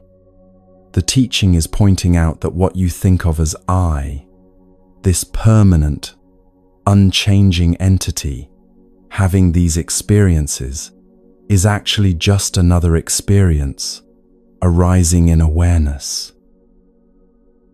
Right now, notice thoughts arising in your mind. They appear, exist briefly, disappear. Notice sensations in your body. They change constantly. Pressure, temperature, tingling, all in flux. Notice emotions moving through like weather, arising, intensifying, fading. All of this is happening, but where is the permanent, you supposedly having these experiences? Can you find it as a separate thing, distinct from the experiences themselves? Or is what you call I actually just the flow of experiences conventionally labeled as a self for practical purposes, but empty of any permanent, independent essence? This isn't philosophical wordplay. It's direct investigation of what's actually here when you look carefully. Melinda discovered this through the chariot analogy, but you can discover it right now through simple observation. The you that woke up this morning isn't the same as the you reading these words. Different thoughts, different physical state, different mood, different everything, except the convention of using the same name. And seeing this clearly changes everything about how you relate to experience. When you believe in a permanent self, you take everything personally because everything seems to be happening to this solid, unchanging you. Criticism hits hard because it's damaging the self. Praise feels essential because it's validating the self. Change feels threatening because it's disrupting the self's stability. But when you see that self is actually a process, not a thing, you can engage with life without the constant defensive crouch. Criticism becomes information about an action rather than an attack on your essence. Praise becomes pleasant, but not necessary for your worth. Change becomes natural movement rather than existential threat. This doesn't make you passive or indifferent. Milinda didn't stop being king after his conversation with Nagasena. He continued ruling, making decisions, taking action. But he did it without the constant burden of defending and proving a permanent self that had never existed in the first place. Think about how much energy you spend trying to maintain consistency in your self-image. You contradict yourself and feel compelled to explain why you're not being inconsistent, because inconsistency threatens the illusion of a permanent, unchanging self. You change your mind about something and feel you need to justify it, because changing means the self isn't as solid as you thought. All that energy could flow into simply responding appropriately to current circumstances, rather than maintaining an image of who you've always been. Or notice how much suffering comes from believing your emotions define yourself. You feel anxious and think, "I am an anxious person," turning a temporary experience into a permanent identity. You feel sad and think, "I am broken," collapsing a passing emotion into a judgment about your essential nature. But if you saw clearly that anxiety is just a temporary arising in awareness, like a cloud passing through empty sky, would you grasp it so tightly? If you recognize sadness as weather moving through rather than proof of permanent damage to a permanent self, would it create the same suffering? The Buddha didn't teach this to make you question whether you exist. He taught it to free you from the exhausting work of defending, maintaining, and improving something that only exists as a convenient label for a collection of changing processes. When Milinda finally understood this, the relief was immediate and profound. Not because he'd gained something new, but because he could finally stop the endless work of protecting, proving, and perfecting a self that had always been an illusion. Let yourself feel what it would be like to stop defending a permanent self. Not to become nothing or lose your identity, but to recognize that the identity you've been so carefully maintaining is already just a collection of changing experiences, conventionally labeled as you, but empty of any permanent essence. Someone criticizes you, and instead of defending yourself, you simply hear the information about an action. You make a mistake, and instead of it proving something permanent about your inadequacy, it's just an event in the flow of events. You succeed at something, and instead of it defining your worth, it's just a pleasant outcome of conditions coming together. This isn't detachment or not caring. It's the freedom to engage fully with life without the constant burden of protecting something that was never there as you imagined it. The chariot still functions even though it has no permanent essence beyond its parts working together. You still function, thinking, feeling, acting, relating, even though you have no permanent essence beyond these processes working together. The difference is, you stop suffering over the imagined need to defend and perfect an entity that exists only as a conventional designation for a flow of experience.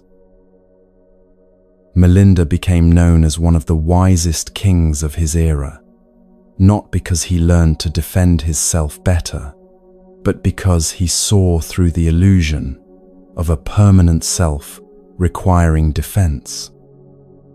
And in seeing through that illusion, he found a peace deeper than any intellectual victory had ever brought him.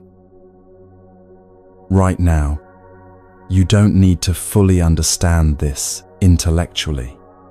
You just need to look honestly at your direct experience. Can you find a permanent, unchanging you, separate from the flow of thoughts, sensations, and experiences?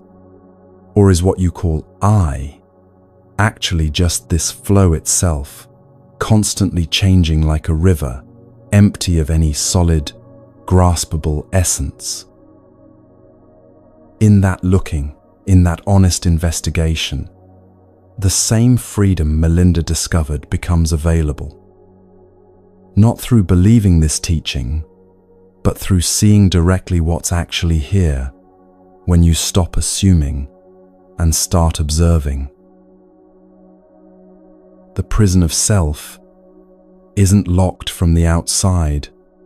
It's maintained by the constant effort to defend, prove, and perfect something that has no more permanent existence than a flame or a river or a chariot, just a collection of changing processes, conventionally labeled as I. And when you see this clearly, really see it in your direct experience, rather than just understand it as a concept, the prison door doesn't need to be opened. You realize it was never actually there.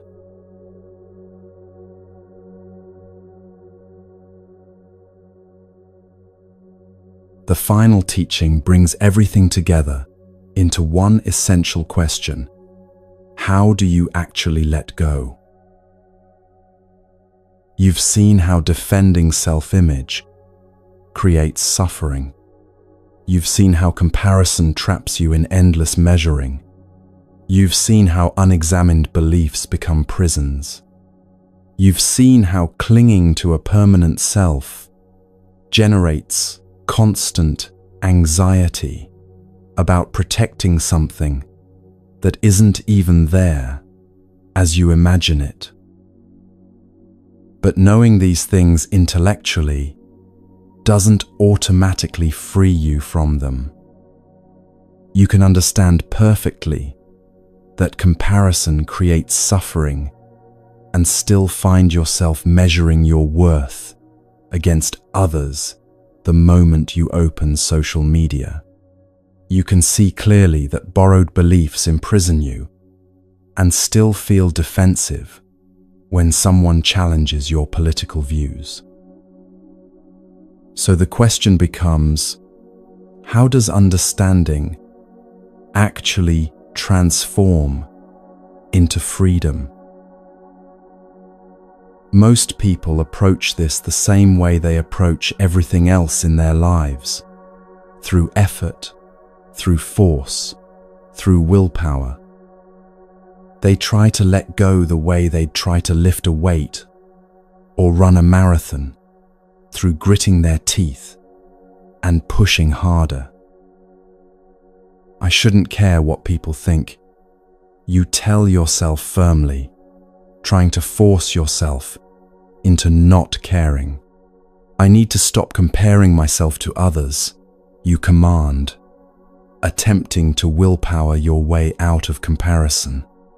I must release my attachments, you insist, using all your strength to push away the very things you're clinging to. But this approach has a fundamental problem. The trying itself is more ego activity. The ego trying to fix the ego, the self trying to eliminate the self, attachment, using force to overcome attachment. It's like trying to make yourself fall asleep by commanding yourself to sleep harder. The effort itself prevents the very thing you're trying to achieve. The Buddha taught something more subtle, more patient, more in alignment with how transformation actually happens. He taught that genuine letting go isn't forced. It emerges naturally when the right conditions are present. This understanding came into sharp focus through his encounter with a young monk who made exactly this mistake. Meghiya served as the Buddha's personal attendant during a period when the Sangha was traveling through the countryside. He stayed close to the Buddha throughout each day, ready to fulfill any need, manage any request, handle any practical matter that arose. It was demanding work that required constant attention, and Meghiya found himself longing for time alone to practice meditation without the endless interruptions of service. He wanted to achieve liberation, to experience the peace the Buddha spoke about, to finally break through the obstacles that seemed to plague his mind.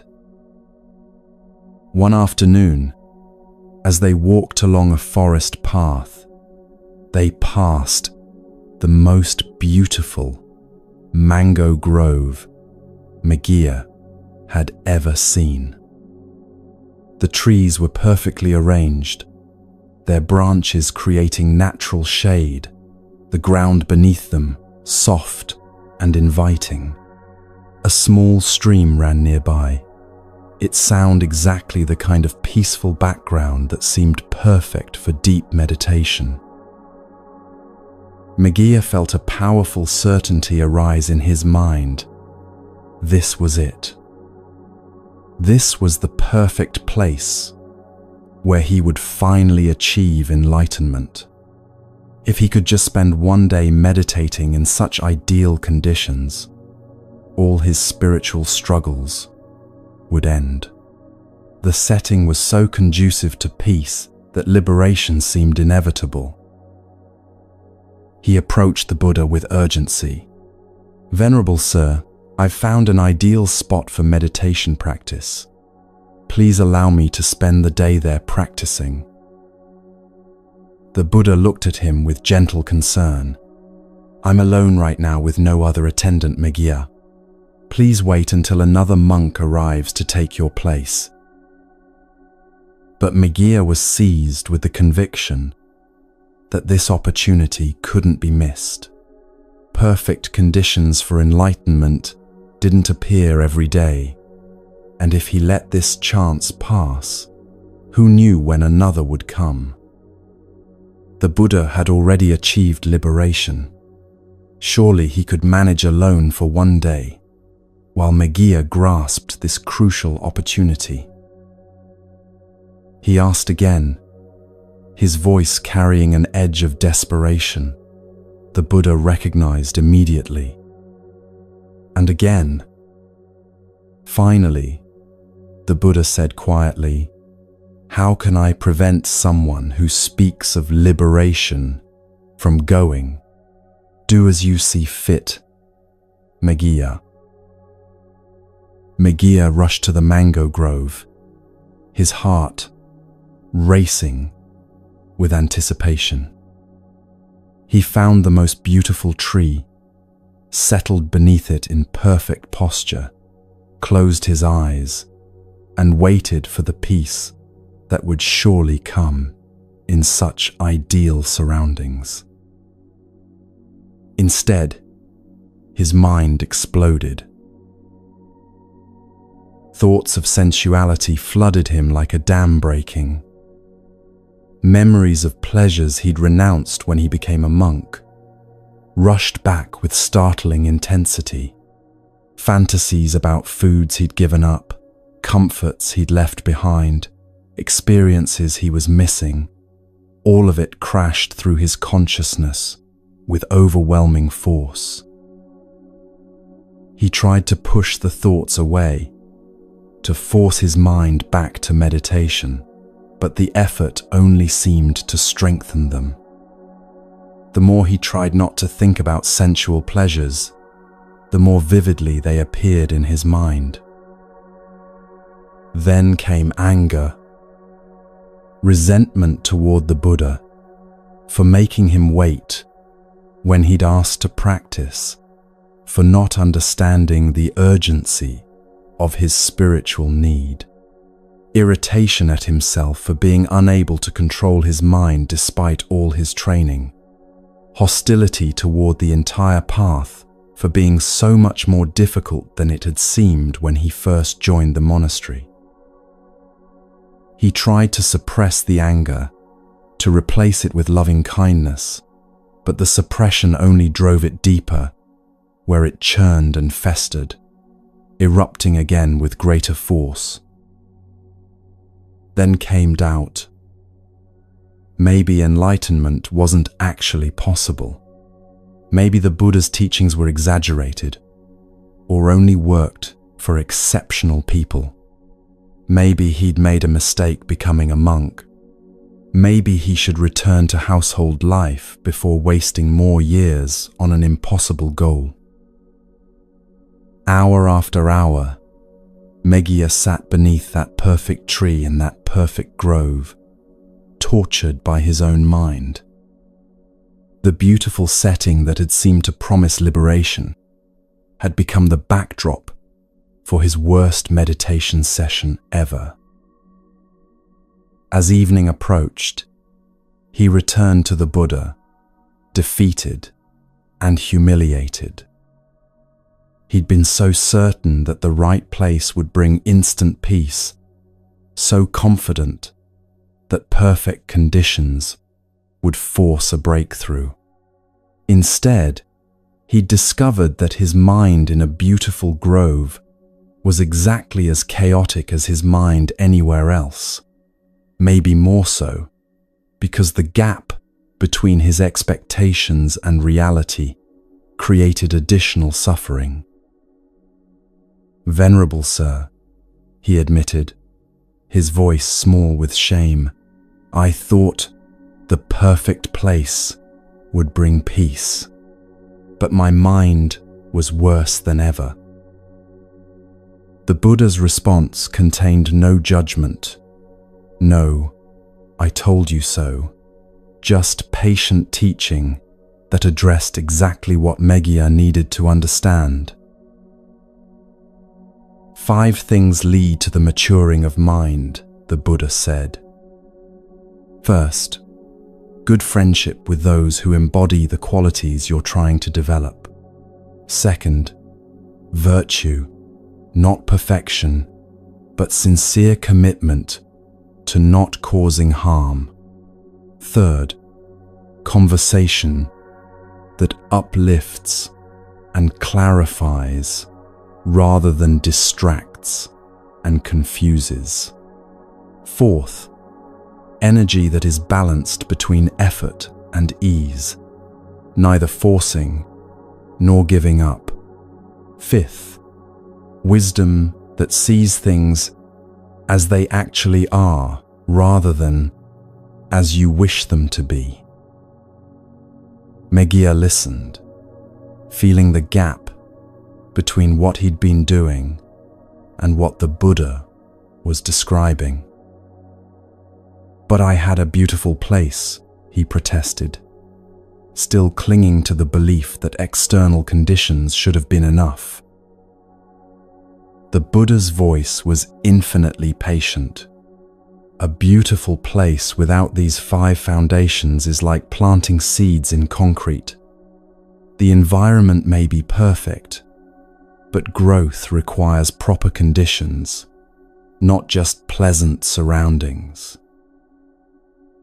Over the following months, the teaching slowly penetrated Meghiya's understanding. He began to see how he'd been approaching practice like a task to be conquered through force and perfect conditions, rather than a garden to be tended with patience and proper care.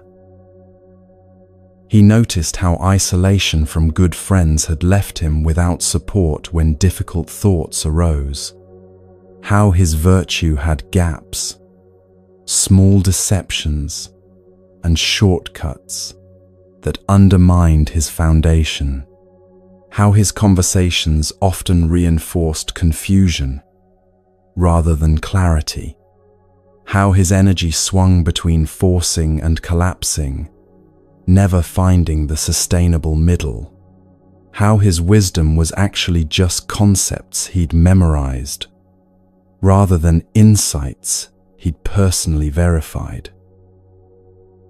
None of these conditions could be forced into place through willpower.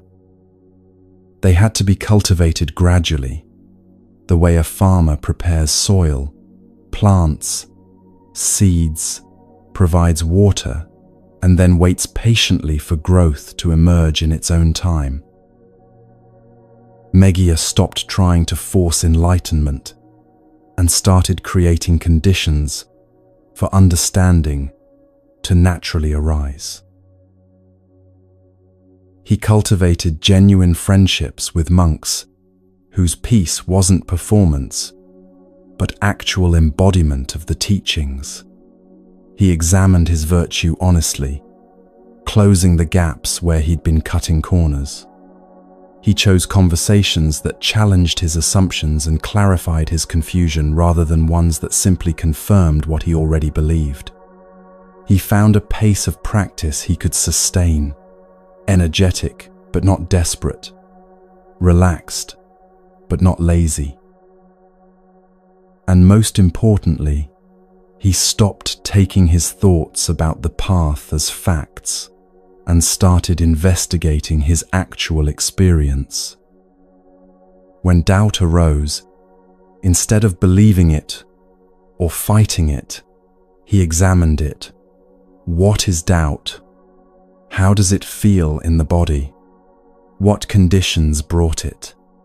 What happens when I simply observe it without grasping or pushing away? The transformation didn't happen overnight.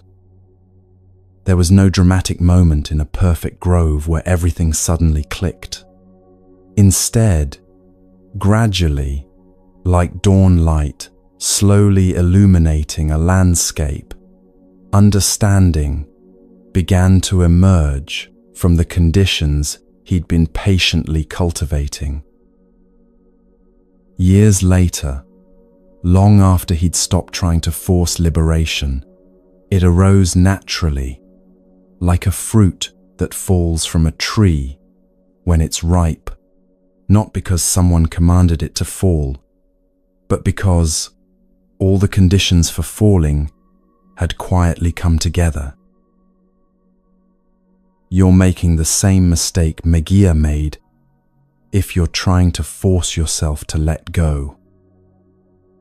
I need to stop caring what people think. You tell yourself, and then you try to force yourself into not caring through sheer determination. But the forcing itself is caring intensely about being the kind of person who doesn't care what people think. You've just added another layer of ego activity on top of the existing pattern.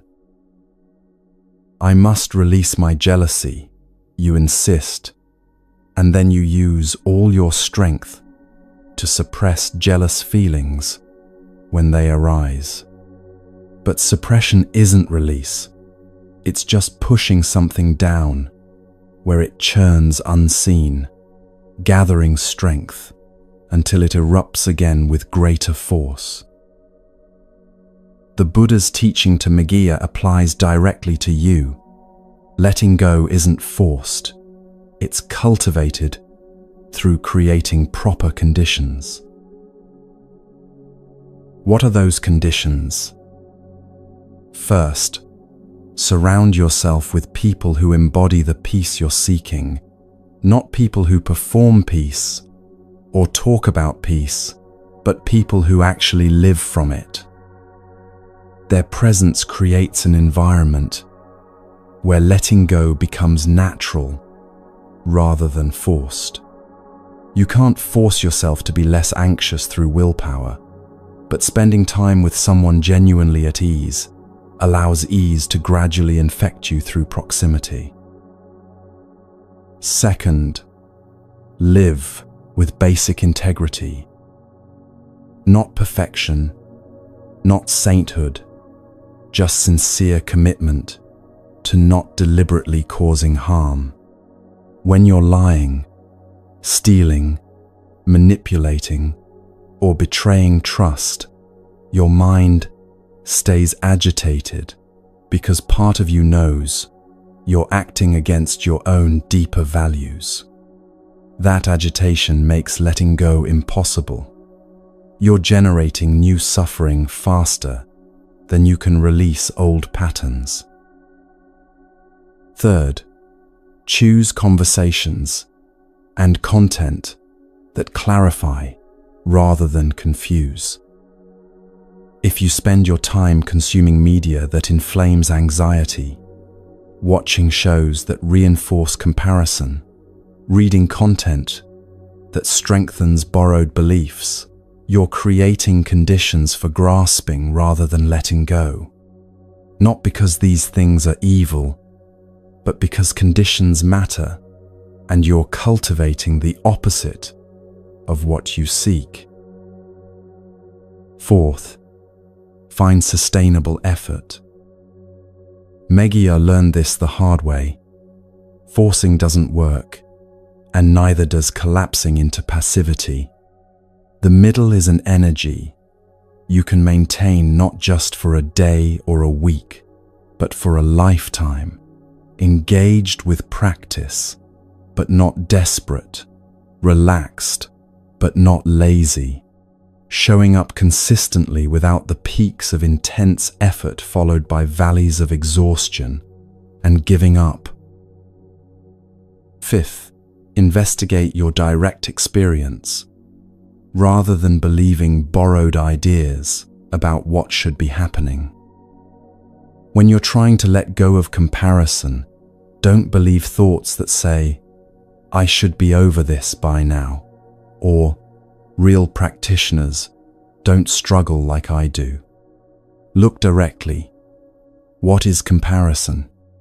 How does it feel? What triggers it? What happens when you observe it without grasping or pushing away? These conditions don't force letting go. They create an environment where letting go can happen naturally, the way preparing soil and providing water creates conditions for seeds to sprout, but doesn't force the sprouting. Think about trying to fall asleep. You can't force sleep through willpower. The trying itself keeps you awake. But you can create conditions for sleep: a dark room, comfortable temperature, regular schedule, quiet environment, relaxed body. With proper conditions in place, sleep comes on its own, not because you commanded it, but because you stopped preventing it. Letting go works the same way. You can't force it, but you can stop preventing it by creating conditions where release becomes natural. Right now, notice if you're trying to force yourself to let go of something. Maybe you're gripping these teachings, trying to use them to fix yourself, treating Buddhism like a self-improvement project where you force yourself into being a better, more enlightened version of you. That forcing is the problem, not the solution. Can you create conditions instead? Can you spend time with people who embody ease rather than performance? Can you live with basic integrity so your mind isn't constantly agitated by internal conflict? Can you choose content that clarifies rather than inflames?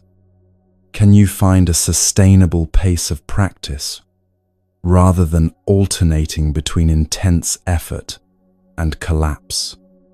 Can you investigate your actual experience rather than believing thoughts about what should be happening?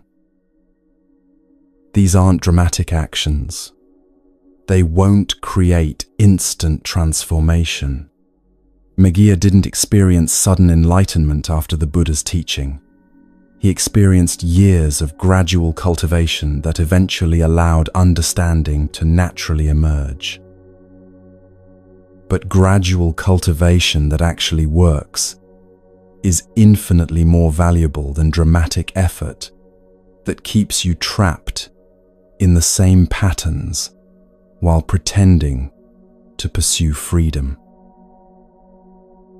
The comparison you've been trying to force yourself to stop, it will naturally release when you create conditions, when you spend time with people who don't compare, when you stop consuming media that inflames comparison, when you investigate directly what comparison actually is, rather than believing thoughts that say you shouldn't be doing it.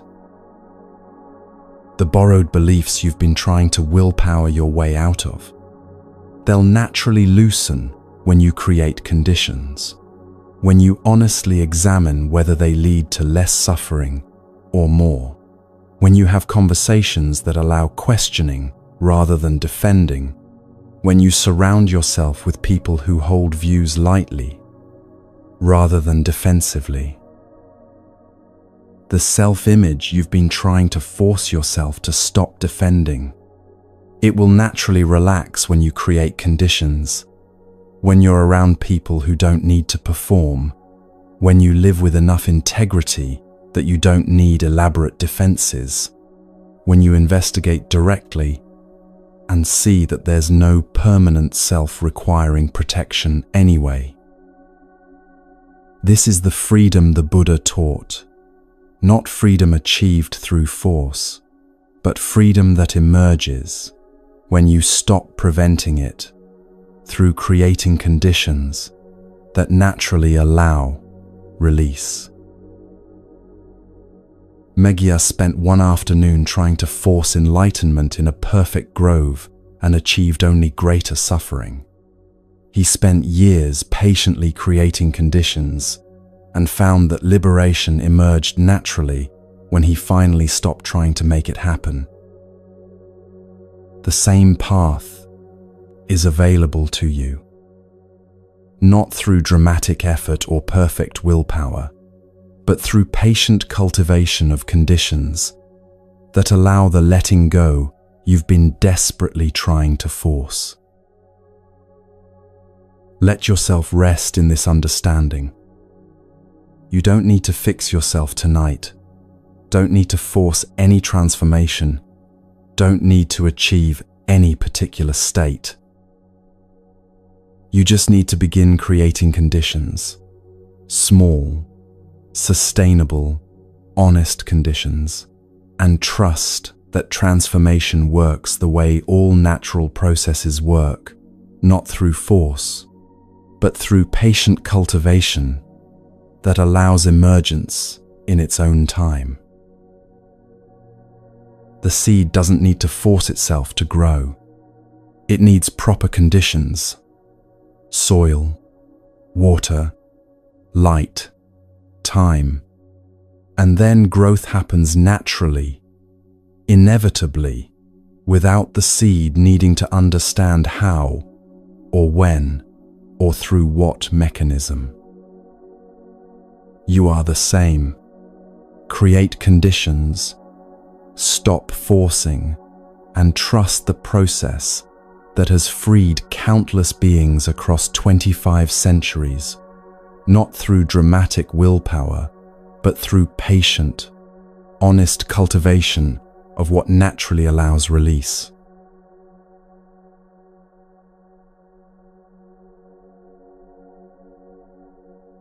You began this journey carrying the weight of defending yourself, maintaining an image, measuring against others, protecting borrowed beliefs, clinging to an imagined, permanent self.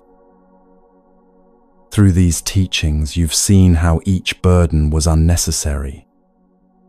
Chitta found peace, not by defending wisdom, but by admitting he didn't know. Lakuntaka discovered freedom not by winning comparisons, but by dropping them entirely. The Kalamas stopped suffering when they investigated directly, rather than defending inherited beliefs. Melinda saw that the self he'd been protecting his whole life was just a collection of changing processes, empty of the permanent essence he'd imagined. And Megia learned that liberation isn't forced through willpower, but emerges naturally when you create proper conditions and stop preventing it. What remains when all this defending stops? Not emptiness or meaninglessness, but the peace that was always here beneath the constant effort to prove, protect, and perfect. As you drift into sleep tonight, you don't need to achieve anything or become anyone. You don't need to remember all these teachings or get anything right. The wisdom works whether you're conscious of it or not, planting seeds that grow in their own time. Just be here, breathing, experiencing, resting in the simple fact of being without any story about who you should be or what you should achieve. This is what the Buddha pointed to across 25 centuries. The freedom that comes not from building a better self, but from seeing through the illusion that you ever needed building in the first place.